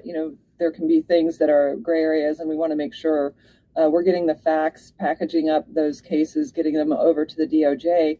But then, it's a big reason why I wanted to bring in Palantir. I want to see what's systemic and what programs and what actors are systemically defrauding the entire federal government across all programs. And we're working hard on collecting that data. We're actually running the Palantir process across 2 programs already to see any linkages that we can learn between these actors. And then I do think it becomes an all-of-government conversation, and it's great that the president has understood the urgency of this and put someone in at the DOJ that is going to be leading the fraud task force effort that so many Americans want to bring that bad chapter to a close. Let me go a little deeper on the Palantir, because I remember Elon Musk and other people that I've interviewed talking about deploying these AI systems that can gather and sift and filter through. So is that what this is? It's a system that can crawl through the data to help you guys move faster? Well, certainly Palantir is a big research firm that provides analytical services, and I believe part of their tool set is AI, but more broadly understanding what the map of data looks like and helping us assemble. When we're talking tracking hundreds of billions of dollars means we're tracking millions of data points and trying to bring them together. So it really creates a more warp speed effort to bringing those connections together quickly, and then preserving a database that we can use across different programs to do more research. So it's a very analytical, data-driven process that allows us to have real results and accountability. Okay. I think the number one word that people want to hear in 2026 is either accountability or arrests. And I know up in Minnesota, I covered last night, 158 people have been arrested for attacking ICE agents. I've covered many COVID fraud, the Somali feed the children fraud, the autism fraud, different things like that. As you guys start to dig in, is there, I know you mentioned you have a zero tolerance policy, but is there a certain dollar amount over that people get arrested and are going to spend time in jail? Or how does that work when it comes to arrests and accountability? So a couple of things at the SBA level. So what we believe we have an obligation to do is to root out that fraud, package it up, work with our Office of Inspector General, who will then work with federal law enforcement. We don't set federal law and standards, but we believe any level of fraud is worth investigating and not ruling it out. If hey, it was less than $1 million, you're good to go. I mean, so many people are sick of seeing neighbors pulling in and out of the driveway with a car that they got through stealing money during COVID. I mean, this is just what, we want to make sure that small businesses who are entitled to the money got the money, and if you weren't entitled to it, that's an issue.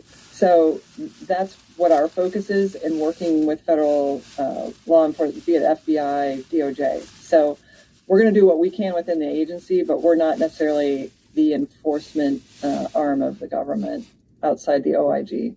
Okay. I've covered those stories many times. I remember somebody down in Texas bought a Lamborghini and then bought like 12 different rental properties. I've seen people in Georgia that have just taken money, bought, jewelry, luxury vacations, all kinds of stuff. And so I'm really grateful for what you guys are doing. Now, you mentioned about 430 million in Minnesota. I saw a breaking news story last night about California. It said 8.6 billion. That's a massive jump from 400 to 8.6. Is that the number that you guys have at this point? Yeah, it's staggering. I mean, it's 20-fold. And by the way, that's a conservative number. So what we looked at, it's 112,000 borrowers that we have suspended while we do this investigation. That means they can't access SBA loans in the meantime. These were already marked as fraudulent. So these should have, by the Biden administration, by the time they left, they should have had these cases well underway in terms of investigation. So that was just the announcement. We just said, hey, this is here. We're going to investigate it now, and we're freezing 112,000 individuals. I stood at that location. There were 14 businesses registered to a single address that had taken over $2 million, most of which loans that weren't being paid back. Wow. That's 112,000 individuals. I mean, that's just a massive number of people. I remember, maybe 10 days or so ago, I did a video about Dr. Oz, and he was at this old textile factory that they had closed down, and there were 400 different Medicaid companies running out of there, and about 399 of them were completely fake. It was like $400 million in fraud. How do you think the fraud got so out of control? I know that you were a U.S. Senator for Georgia. Now you've had time to dig in and doge and better understand that. Is it just because on the government level, there's so many people and so much money that stuff slips through the crack? Or is this the Biden administration was just shoveling money out the door and not really taking accountability or oversight? Yeah, I mean, it's all of the above. I mean, first of all, look at the size of the first bill that we passed in the CARES Act, the $1 trillion bill in March of 2020. And then Biden passed additional bills that added trillions on top of that. How do you keep track of that when the federal government was pretty much working from home? So the money was going out the door. There was no oversight until now, thanks to the Trump administration's commitment. You mentioned Dr. Ozzie's doing great work. So we have to go back and look at all that. But it's a it's a big lesson learned. This is, it's too big to manage when you're putting out trillions. And the incentives were just misaligned, and people took advantage of it. So here we are. We're going to have accountability. That's just the way it has to be. Because you mentioned inflation. Now, the San Francisco Fed came out and said 46% of inflation can be explained by excessive government spending. So you think about what it did to the American people. Inflation is the cruelest tax, and it really, had long-term repercussions, not just for fraud, but the quality of life for too many Americans. Yes, it did. I was just telling my wife yesterday, I said, literally every bill that we pay every month jumped up extremely under Biden. And now I'm starting to see things come back down under Trump, which has been, some nice breathing room. U.S. debt is racing towards $39 trillion. And that pressure doesn't just sit around in Washington, D.C. It lands hard on your wallet as the same amount of dollars chase the same amount. On how are we going to engage with other agencies? And that's why we're so focused on gathering data, because you mentioned home health care, clearing centers, who's going through all of these businesses. Some of them have a nexus to the SBA if they took a loan, some may not. Where we have a nexus, we're working on those files and what agency they might go to. You mentioned IRS. Is there tax fraud? I mean, certainly that would be a separate component of just taking money you didn't know, and then defrauding the IRS. So there's a lot of different vectors to go down, which is why it's so critical that we do finally gather this data. Okay. I know you work very closely with the head of the EPA, Lee Zeldin. He exposed that in the final days of Joe Biden and Kamala Harris's presidency, that they funneled $20 billion out the door. Basically, anybody that would take money that might be a favor in the future or a way that they could money launder or push it back into getting Democrats back in power. Are you guys over clawing back that money, or does the EPA specifically go after that? Well, I know Administrator Zeldin has done great work. I was out with him in California. We were dealing with some other issues, the California wildfire and among others. But look, that was the infamous, throwing gold bars off the Titanic, and thank goodness Lee was all over it, and that's what we're really looking for. We know of programs. I can't be super specific as we continue to work with law enforcement, that it was effectively throwing gold bars to their buddies. So we're continuing to look at that, but also fix our programs so that going forward this doesn't happen again. I mean, I think it's important to hold people accountable and have these processes, and then how do you fix it? And that's a big thing that we talk about here a lot, because to this agency, 90% of the staff were working from home. We brought everyone back in. They've been working from home for 4 years, and then we cut the agency's headcount by 54%. And then we had a record year in terms of small business lending. We got back to doing what we're supposed to be doing. And then you mentioned $20 billion at the end of that the Biden administration. Think about the Green Energy Bank that had $400 billion in it that went out to their Green New Deal buddies. So the money that went out the door was egregious. And that's what this administration is also focused on. How do we make this government work for the American people and not special interests again? Okay. You guys are doing just amazing things. I read this morning that Trump's White House announced 130,000 new jobs in January, which was double what some of the best economists had predicted. Yet Democrats immediately ran to the mainstream media to say America's falling apart. Your life is no better under Donald Trump. Most of your problems are under Donald Trump, even though if you look at a graph, it's like the major jumps were all under Joseph Robinette Biden. More jobs to Americans, less to illegals, significantly less to government positions, the lowest amount of federal employment since 1966. Yet there's still kind of this underlying grumble that nothing's getting better. Any idea how we combat that? Because life, it has gotten better, and yet I pumped so hard by the mainstream media that it's hard for the truth to overcome that. You're absolutely right. There is a steady drumbeat of misinformation and fear and doom being planted by the mainstream media. It's very intentional. I mean, I've now taken to screenshotting the Wall Street Journal, of all things, which, is an economic, newspaper, which basically is supposed to report on facts. They called manufacturing in massive decline the day after we hit a 5-year record on the ISM's Purchasing Managers Index for manufacturing, and it had a lot of misdirection in it. And so we just have to ensure that people know, like, this is the game in the mainstream media, is to distract, to doom, to divert, and to lie about what's happening. And I see it. Look, I've been in 12 states this year already, and we're in February. And Main Street is coming back. There's optimism. The One Big Beautiful Bill has so much great stuff in it. People don't even know. It's Trump accounts. It's tax cuts for working families. It's expanded child tax credits. It's health savings accounts. It's 529 for workforce, and Pell grants for workforce skilled workforce. So it's just endless, the good stuff, and they refuse to cover it. Yeah, it's really a shame that they do that.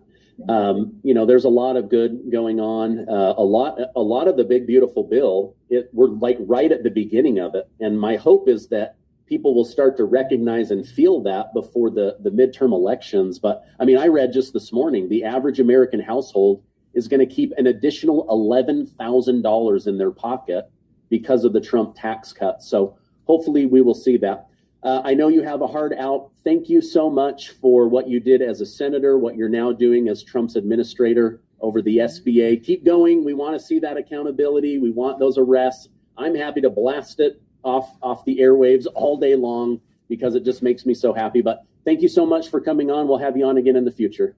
Thanks for what you do, Stephen.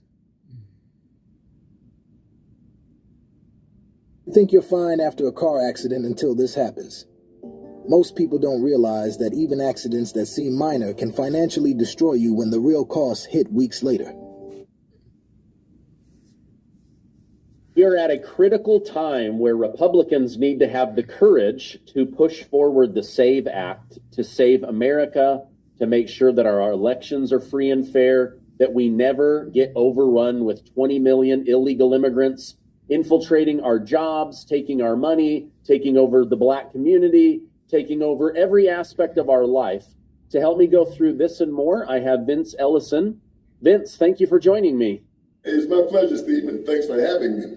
Oh, man. This is old. I always love having you on. It was so awesome to meet you at the Charlie Kirk event down in Phoenix. There he is, one. That's an awesome event. And as I said to you before, it was great seeing you also in person, but seeing your beautiful wife, that's why you keep that smile on your face. I can understand it now. Well, let's jump into today. I am. We already seen that one. We already did already. Let me get the back on real quick. That was the one. The one that. That's a really big deal. All right, now when a Democrat runs for office and they tell you, Erica, listen to what he had to say. What about the idea of photo ID being required? That one, I know we've seen already. All right, this one here. Jericho didn't see this one. Only a little bit of the whole thing.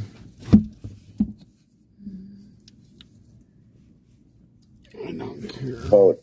Are you in favor of that? Can there be a compromise where Democrats and Republicans put forward photo ID as a requirement for voting? So, Jonathan, what you've just asked is essentially Republicans have created distrust of the elections by making claims of non-existent fraud in the elections. And shouldn't we use the distrust they've created in order to enact a voter suppression law, which is the SAVE Act, which would require people to have a birth certificate or passport documents that millions of Americans don't have. Almost half the country doesn't have a passport, and I don't know where many millions of people would even find a birth certificate. So but I asked you only fraud claims. But I was asking you a different question. Photo ID. Because as you know, let's show up, there was a recent poll, there's been a lot of polls on this, but in one recent Pew poll, 83% of adults support requiring photo ID to vote. 71% of Democrats favor requiring photo ID. Is that something that you can support? And if not, why? No? Disenfranchises people that don't have the proper real ID, driver's license ID, that don't have the ID necessary to vote, even though they are citizens. Honestly, I feel like God put me on this earth to be a public servant. My people over profits plan. He says, I don't even know where millions of Americans would get a birth certificate. We have an entire area of the government called vital records.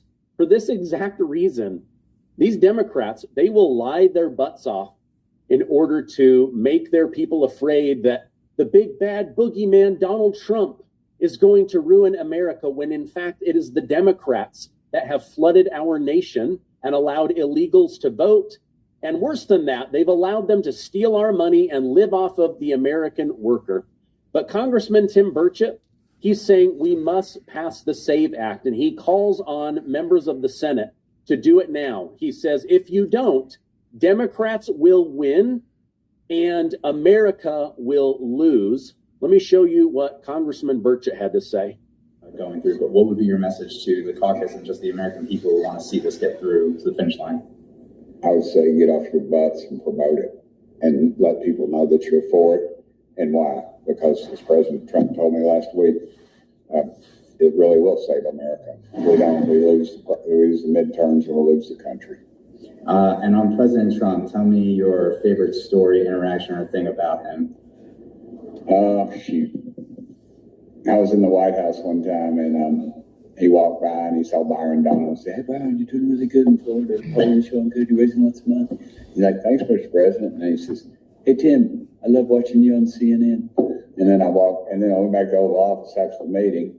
He was going to give me the biggest, most beautiful challenge coin of all time. And it really is pretty cool. Challenge coin. It's about big as a manhole cover.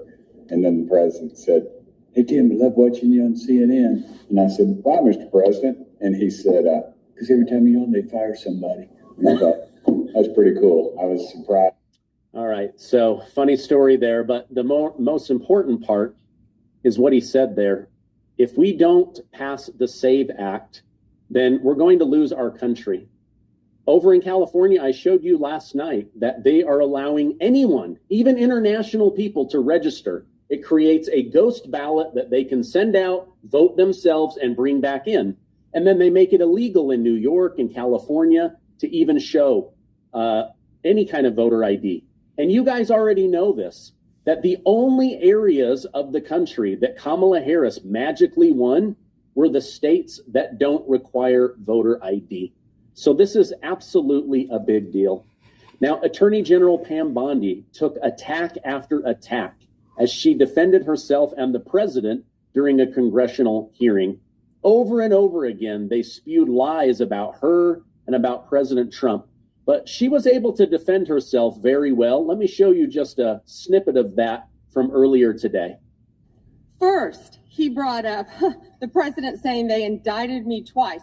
They sure did. They tried to impeach him twice. And you, Mr. Nadler, were one of the leads on the impeachment. I was on the other side. I lived that with you. During impeachment, you said the president conspired. Robert Mueller found no evidence, none, of foreign interference in 2016. Have you apologized to President Trump? Have you apologized to President Trump, all of you who participated in those impeachment hearings against Donald Trump? You all should be apologizing.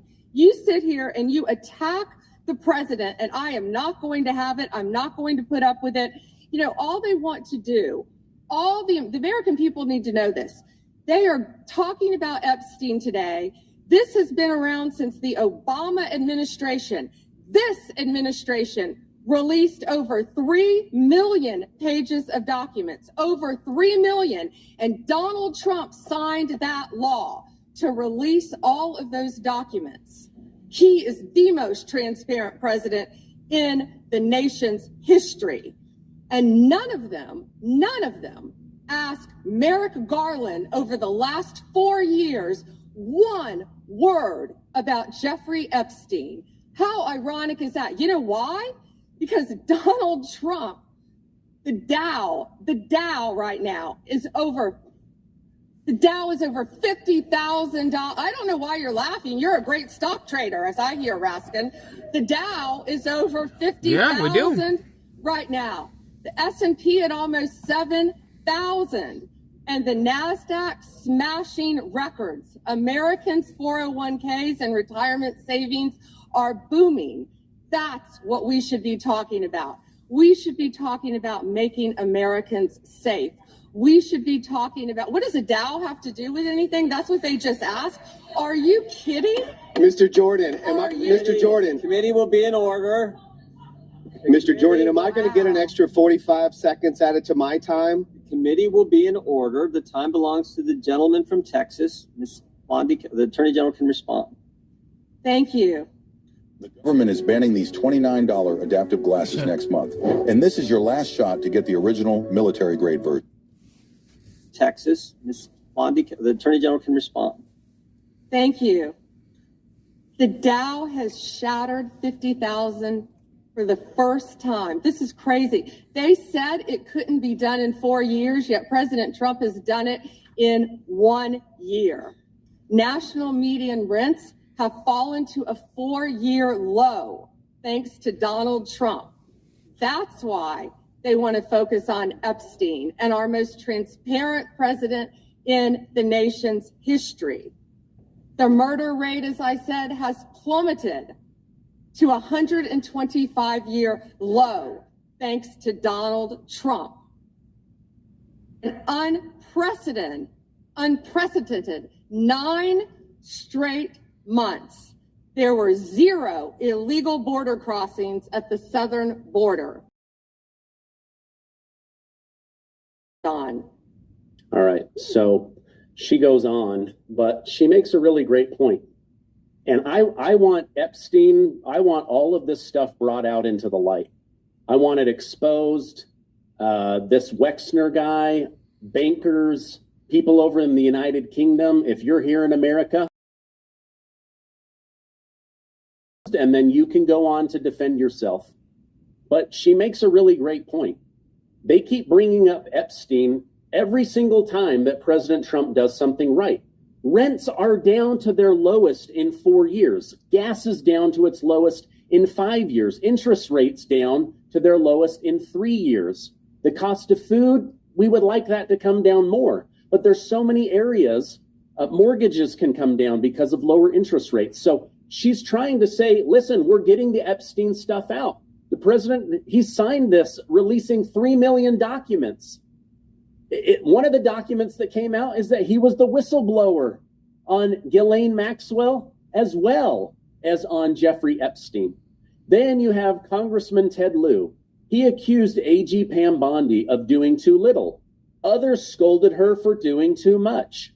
When she started calling out the criminals that Newsom and Lieu are shielding in California, he started to lose his mind and actually accused her of lying under oath to distract from what she was saying. If you had any decency, you would resign right after this hearing concludes. The gentleman has expired. May I respond? Yeah, I don't know how you respond. No one can. I did not ask. California. He does not want to talk about I did not ask a crime question. in his She state. can't just ask I did not ask a question. Committee will be in order. The gentleman has yielded back his time. I think our next witness will be more than happy to let the Attorney General. Madam Attorney General, would you like to? Gentleman from Alabama is recognized for 5 minutes. You have a few minutes to respond. Thank you, Congressman. This is what Congressman Lieu didn't want to talk about. He didn't want to talk about all the crime that is happening in his state. California refuses to honor detainees because of its dangerous sanctuary city policies. The refusal means California has released 4,561 criminal illegal aliens onto its street. The crimes of these aliens include 31 homicides, 661 assaults, 574 burglaries, 184 robberies, 1,489 dangerous drug offenses, 379 weapons offenses, and 234 sexual predator offenses. That's why they are deflecting. That's why they're trying to talk about the Epstein files. That's currently happening in his home state. All right. And as I told you guys just a couple of days ago, they are literally trying to hide 33,000 illegal criminals and put them back on the street so that Trump and Pam Bondi and the FBI can't release those people. So again, more information is coming out about Jeffrey Epstein. I want everything to come out. Nobody gets to hide from this. And again, whether you're Steve Bannon or you're Frank Lutnick or somebody, you're going to have to defend yourself. You're going to have to say, listen, I did business with this guy, or we were in the same orbit, or whatever. But that's on you to defend. But the DOJ, the FBI, they need to release everything. And in fact, one of the things they released is actually pretty disturbing. On the very day that the FBI opened a pedophile trafficking charge investigation against Epstein, he went out and bought 330 gallons of sulfuric acid and had them shipped to Epstein Island.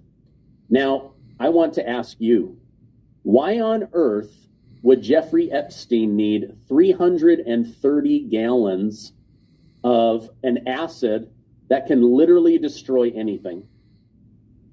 What was he trying to hide? He probably hid lots of stuff that we're never going to see. I mean, this is the kind of stuff that they literally disappear bodies in. Computers, hard drives, videotapes, this stuff will eat through everything. So 330 gallons of that's just absolutely unbelievable to me. All right, let's take a quick break for today's sponsor, and then I've got some other big stories for you. There's nobody talking about these hidden performance experiments in the U.S. military. Just listen to what Tony Robbins had to say about this. But check this out. Your sirtuins do two things. First, they turn on and off genes. Well, they also have a competing component, because they can only do so much, which is cleaning up your DNA. These sirtuins have a fuel that you've probably heard of called NAD. So NAD is wonderful, but NAD is a size molecule that, as you probably know, needs a precursor called NMN to actually get into the body. 2 years, top secret, they have been working with our military, with our special forces. And about a month and a half ago in Boston, the commander got so excited, he slipped the beans. And it was just in the Daily Mail last week as well. He didn't tell all of it, and I know more because I'm invested in the company. I can't tell you the exact things, but I can tell you what's been reported. What's been reported is the commander said, these are the strongest humans alive, both men and women in the special forces, the most fit people, right? Endurance has exploded, he said, very much like the mice. He said, secondly, muscle development has completely changed from the same stimulus, like the same workout, they're getting more muscle. And then thirdly, the most important thing for them is cognition has gone through the roof, because when you're exhausted and you're out there in special forces, the ability to use your head is more valuable than your body. David Sinclair's team first tested this compound in mice. After just 14 days on NMN, the mice ran 200 to 300% more than the youngest mice in the group. It's also been studied in humans for performance, military resilience, and more, with similar findings. So when Tony Robbins references this, it's not hype. It's about restoring mitochondrial function, helping cells produce more energy more efficiently. NAD levels are high when you're young, but by the time you're over the age of 40, they drop by over 50%, contributing to lower energy and slower recovery. This is why Gary Brecka often explains the body doesn't use NAD directly. It relies on precursors like NMN. You know, NAD, it's actually not NAD, it's NAD+, and that little positive is the reduced form of NAD, which means that charge can't really pass through first-pass metabolism. You can't just drop NAD into the stomach. It will just immediately dissociate. Restoring NAD isn't about looking younger. It's about slowing the cellular decline people accept as normal aging. Lower energy, slower recovery, and a body that stops responding the way it used to. Europe banned NMN in 2022, not because of safety, but because it worked too well. They've gone into a situation where Big Pharma is trying to bring out a competitor that would cost $3,000. This is a classic Big Pharma move where they take something that should be affordable, slap a label on it, and make it very unaffordable. NMN is Black Forest's top product, and it's the one that I use. And they also have Byperion in it, which helps with 30% better absorption. Now, they've got a President's Day sale going on right now, where store-wide, it's buy one, get one free, but only for the next 48 hours. I'm going to leave a link down below. All right. Thank you, guys, for sponsoring the channel. That NMN, if you do your research, it's really incredible. Now, Jeffrey Epstein came up almost 1,000 times today in the congressional hearing with Attorney General Pam Bondi. And again, I want all the names to come out. Anybody in this guy's circle of influence, we need to look into. He's disgusting. He's an evil trafficker. He did horrible things. However, I did want to share some good news from the DOJ and the FBI. While we get to the bottom of Epstein, we still need people to go after these modern perverts. And Pam Bondi shared exactly what they've been doing, and I found it to be really interesting. I think you will as well. The Department of Justice is committed to holding criminals accountable to the fullest extent of the law. In 2025, the FBI arrested over 1,700 child predators, a 10% increase from 2024. We also located 2,700 victims of child exploitation and shut down 3.8 million dark web pedophile accounts. 3.8 million. So please, if you have information to share that needs to be investigated, contact the FBI. All right. Now, again, I just want to share this because, again, I want to get to the bottom of what is going on. But can we please celebrate that they just arrested 1,700 other people like Jeffrey Epstein? That literally thousands of children have gone home because of Pam Bondi and Kash Patel and law enforcement. This is huge. Again, I'm not trying to discredit the fact that I want Jeffrey Epstein held accountable. We're taken off the streets. I think that that's a really big deal. All right, now, when a Democrat runs for office and they tell you what they're going to do, you should believe them. The gentleman running for governor of California, he's not even hiding how much he wants to rig future elections, how he plans to break federal law, and how he's going to use American tax dollars to benefit illegal immigrants. Listen to this.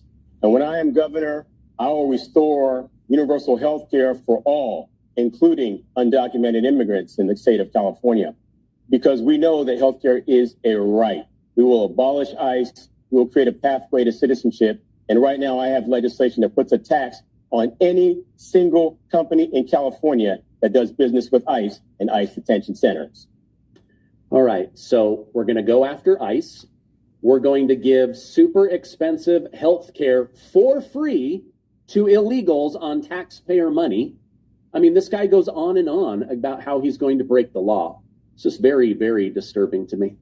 All right, the last story is the EU has accused the United States of trying to break up NATO after it was leaked that President Trump is considering bringing home a large portion of no major war going on right now, so why not bring them home? U.S. officials are making clear that Washington is not trying to dismantle NATO, but the era of Europe permanently riding under an American security umbrella is ending. Pentagon strategist Elbridge Colby and U.S. Ambassador to NATO Matthew Whitaker are warning allies that major U.S. capabilities in Europe may be downsized and that Europeans must assume primary responsibility for their own country. Whitaker compared NATO to parenting. When kids are young, they depend on you, but eventually you want them to grow up and get a job. The United States still loves its allies, but we expect you to grow up, pay your fair share, and build your own military. This push aligns with President Trump's long-standing demand that NATO partners boost defense spending and stop relying so much on the American taxpayer to foot the bill.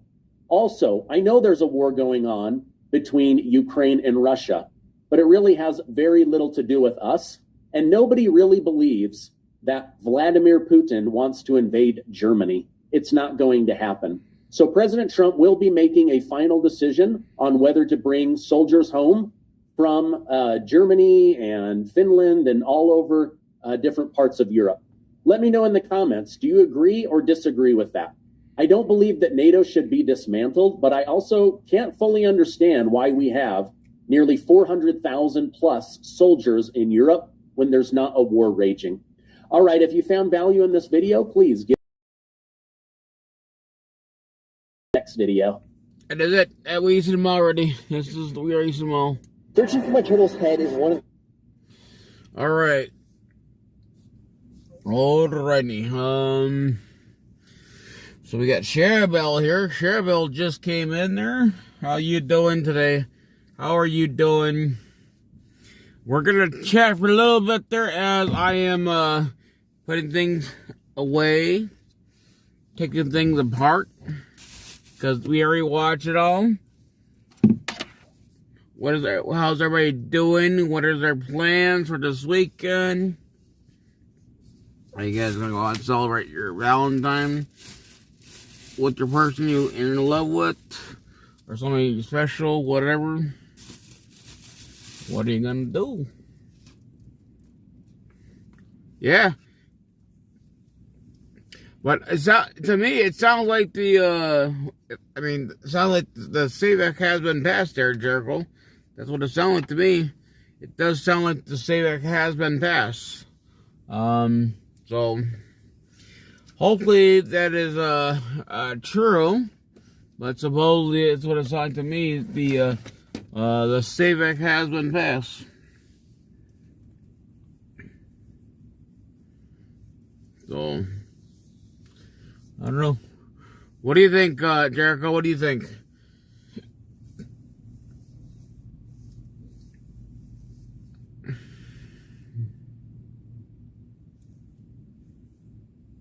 Okay, so we're gonna get the center, okay? Yeah, because I know whatever needs to be done, we need to get this shit done, man. I'm tired of them playing games here.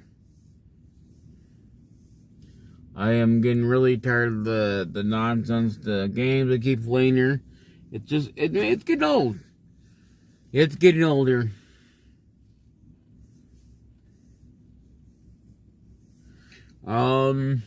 So yeah, we gotta get this done. I mean, we gotta get the SAVAC and the PAWS Act done. And we got I really wish these Karens and these DTS litars, man, I wish they wake up and realize that what the party has done to them, they're lying. And it is proven proven documentation, the election was stolen in 2020. It's not us just talking out our butthole. It's actually documentation shows in black and white that it was stolen. It was basically stolen. It was rigged. It was done. 100%. So they can't go around and say, oh, we're just lunatic, we're crazy. It's actually there's documentation. It proves it. The whole time that we were right. So, with the fact that they had the proof to show it, hopefully that gives President Trump another 4 more years to run.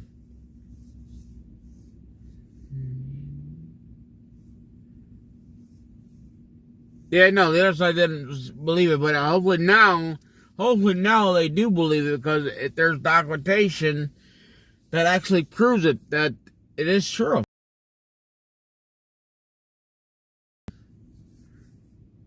But I don't know if they're going to. I don't know if they're going to believe it.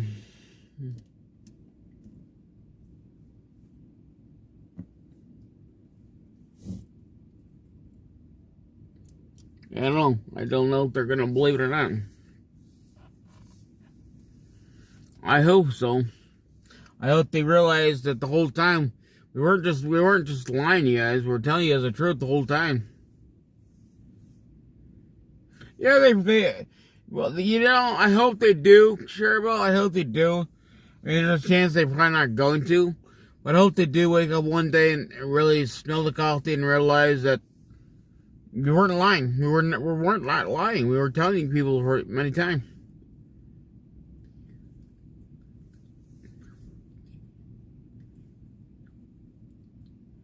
Yeah. So I don't know. I know I've been taking a day at a time, people. I mean, I'm taking a day at a time. Because the reason why I asked you guys what you guys all plans are, we could do. Yeah, all you do is pray. All we do have to do is we gotta continue praying for our country. We gotta continue fighting for our country. We have to work together as Americans. We can't let our government keep dividing us here. And the thing is, like I was saying, the reason why I was asking you guys, you know, what everybody's plan is for the Valentine's, the whole 9 yards, because I am actually planning on, because I mean, hey, I don't have no one to be with, so no one to spend time with. So I'm planning on doing I'm gonna do probably a little cookout. I'm gonna do a little something. Yeah, I mean, if you guys don't have nothing to do, you all can watch me. If not, you guys can go do whatever you want. It's gonna be like a little thing on one of these. I'm not gonna give you exactly what day. You all just have to make sure your notifications are on. Figure out, do something. Nothing crazy. Yeah, I go to church on Sunday because I believe in God, man. I do. I believe in God a lot. I just keep continuing. I'm praying for you guys, man. Pray for people to wake up here. But we gotta get active here. We got to get active. We gotta demand to get this here SAVE Act done. Then it's gotta be 100% done before the midterms. You know, because if we don't get it done, we will lose. We will lose. Because they will find another way to cheat.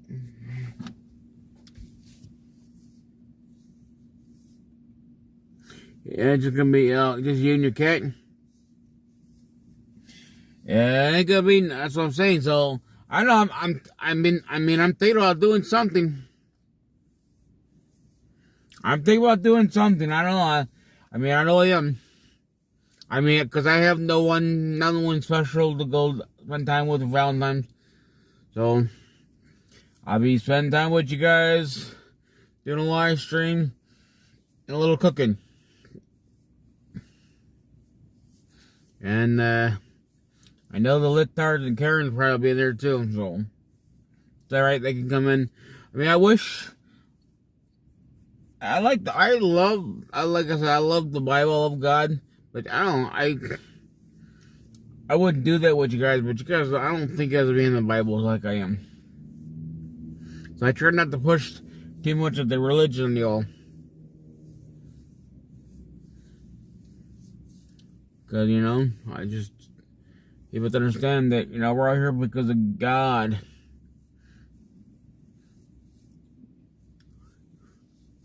God and family, man. We gotta have all that in our life. So, and Jericho says nothing going on Saturday. What do you plan on doing another live stream there, Jericho? I gotta do a late one tonight.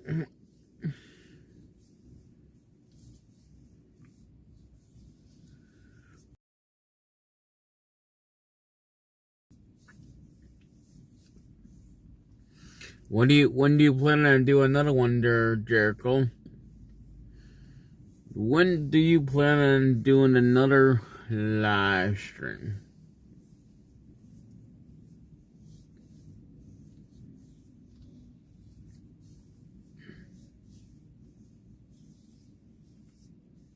Maybe all tomorrow?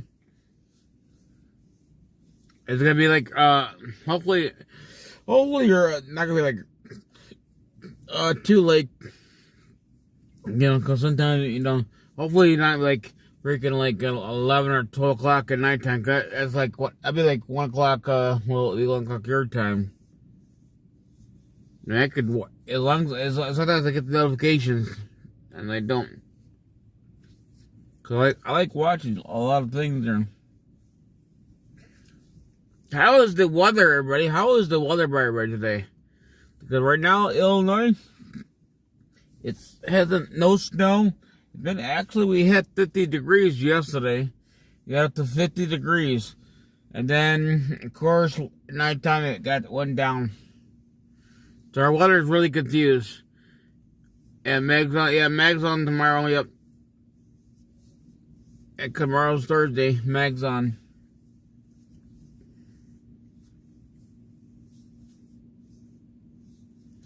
Yeah. No, Meg, he does his at,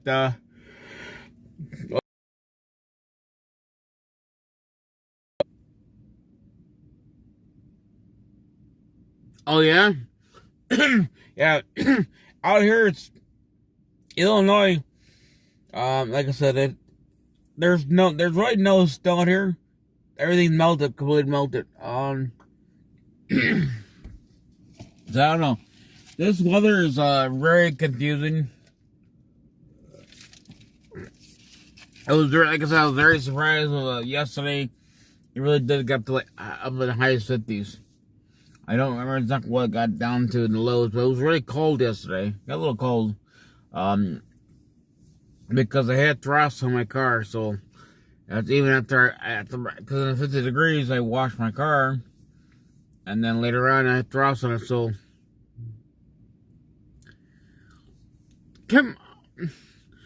no, it was like it was windy. It was windy. I mean, I'm sorry, I'm getting old. I'm getting really old. I'm an old man now.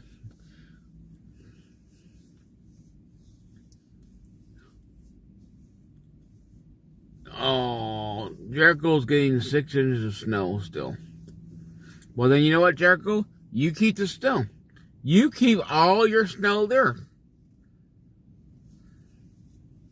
I mean, you could bring to 40 degrees here, but you keep all the snow. I don't want I don't want no more snow here. Because people don't know how to drive it. So I don't want it. That's when you start seeing a lot of accidents these days, man. Because everybody sees a little snow, they'll freak out. They forget how to drive. You think right now they should already know how to, but clearly don't. And then you got a lot of these new youngsters out these days out there driving, and they they just didn't get the proper experience of driving on snow, or they didn't really pay attention. I don't know.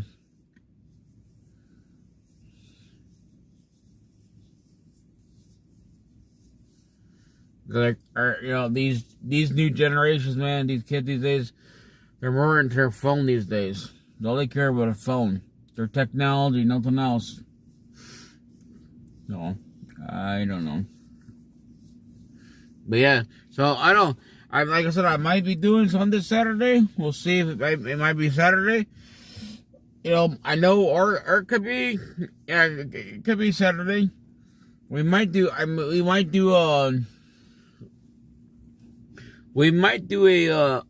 open mic night on a Saturday, and cooking. So we all can chat and have a good time. So no one feels lonely. Everybody can talk. I want to do something.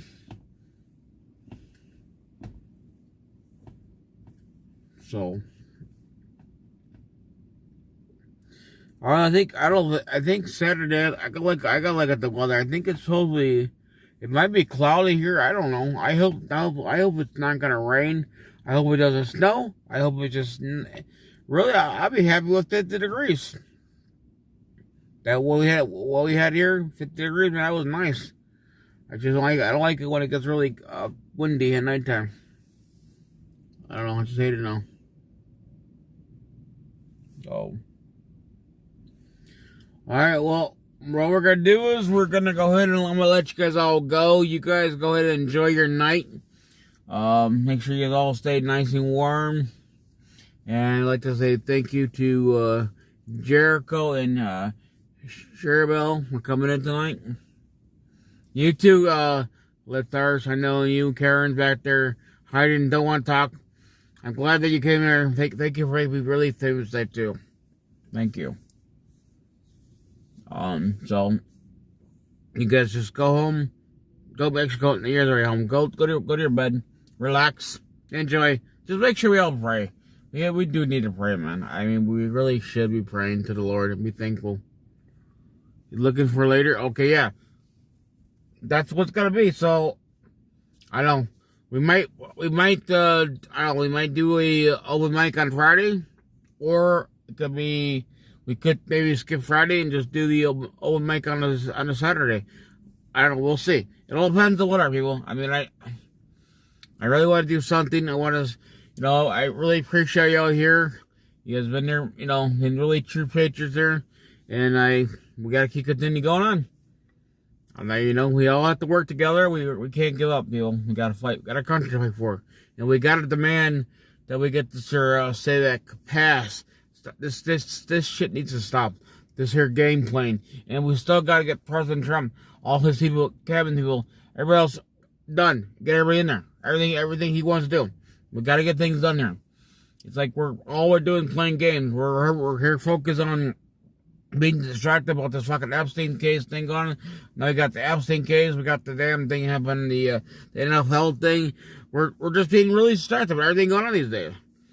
Instead of the main focus. Right now we have a country to fight for.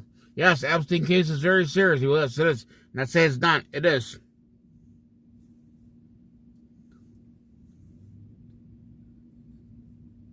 Yes, it needs to be. Yes, we just need to be really focused on the truth of what's going on in the country. And we as a patriots, we have to work on, number one, we have to learn to stay focused when we're doing our live stream or having our open mic time. We have to focus on what we're talking about. We can't be letting other people distract us, because you guys don't realize that I'm watching what they're doing. This is intentional. Anytime we're talking about something and we're getting very close on topic, they start talking and distract everybody here. We have to focus here. All we could do is hit them back. You know what? We are going to have to pray. We'll just keep praying for them. God is good. Have a good day. Sit back and watch, guys. I mean, that's basically what we need to do, because this is becoming a distraction. I watch you guys many times. I watch you in my chat there, and I see that there are a lot of times they say things that is a big. They do this to distract us, or what we are exactly on here. You're right. We all have to start doing it. And the thing is, I don't want to hear in my chat about, ban them. You know what? You guys can all do it too. It's called the 3 little dots. You click on it, and you can ban yourself. Thing is, understand. Monitoring the channel, I'm doing the best we can do. We're all doing our best we can do. But you know what? It's YouTube. YouTube doesn't let us do it. YouTube sucks. So, don't get mad at us, or don't get mad at the mods. Be mad at YouTube. If you really agitated, irritate, go to YouTube. And do not let these Lithars get to you. They're gonna say things to you to try to get you all mad, try to make you get all more divided. You know what? Remember, you're a strong person. Are you a strong person or not? Because in life, we all have to have a strong back here. These Lithars, these Karens are going to come out and say all these nasty words. I don't care if they're hearing me right now what words I'm saying. I don't care. They're not going to ruin my chat. They're not going to ruin my viewers here. Bottom line, they're not going to. But we have to fight for our country. So, I'm going to let you guys all go, because, I mean, I can go on all damn night. I love my country. I'll continue fighting for it. Before the day I die, man. And I got ways to go, so. So, alright guys. Bye. Thank you.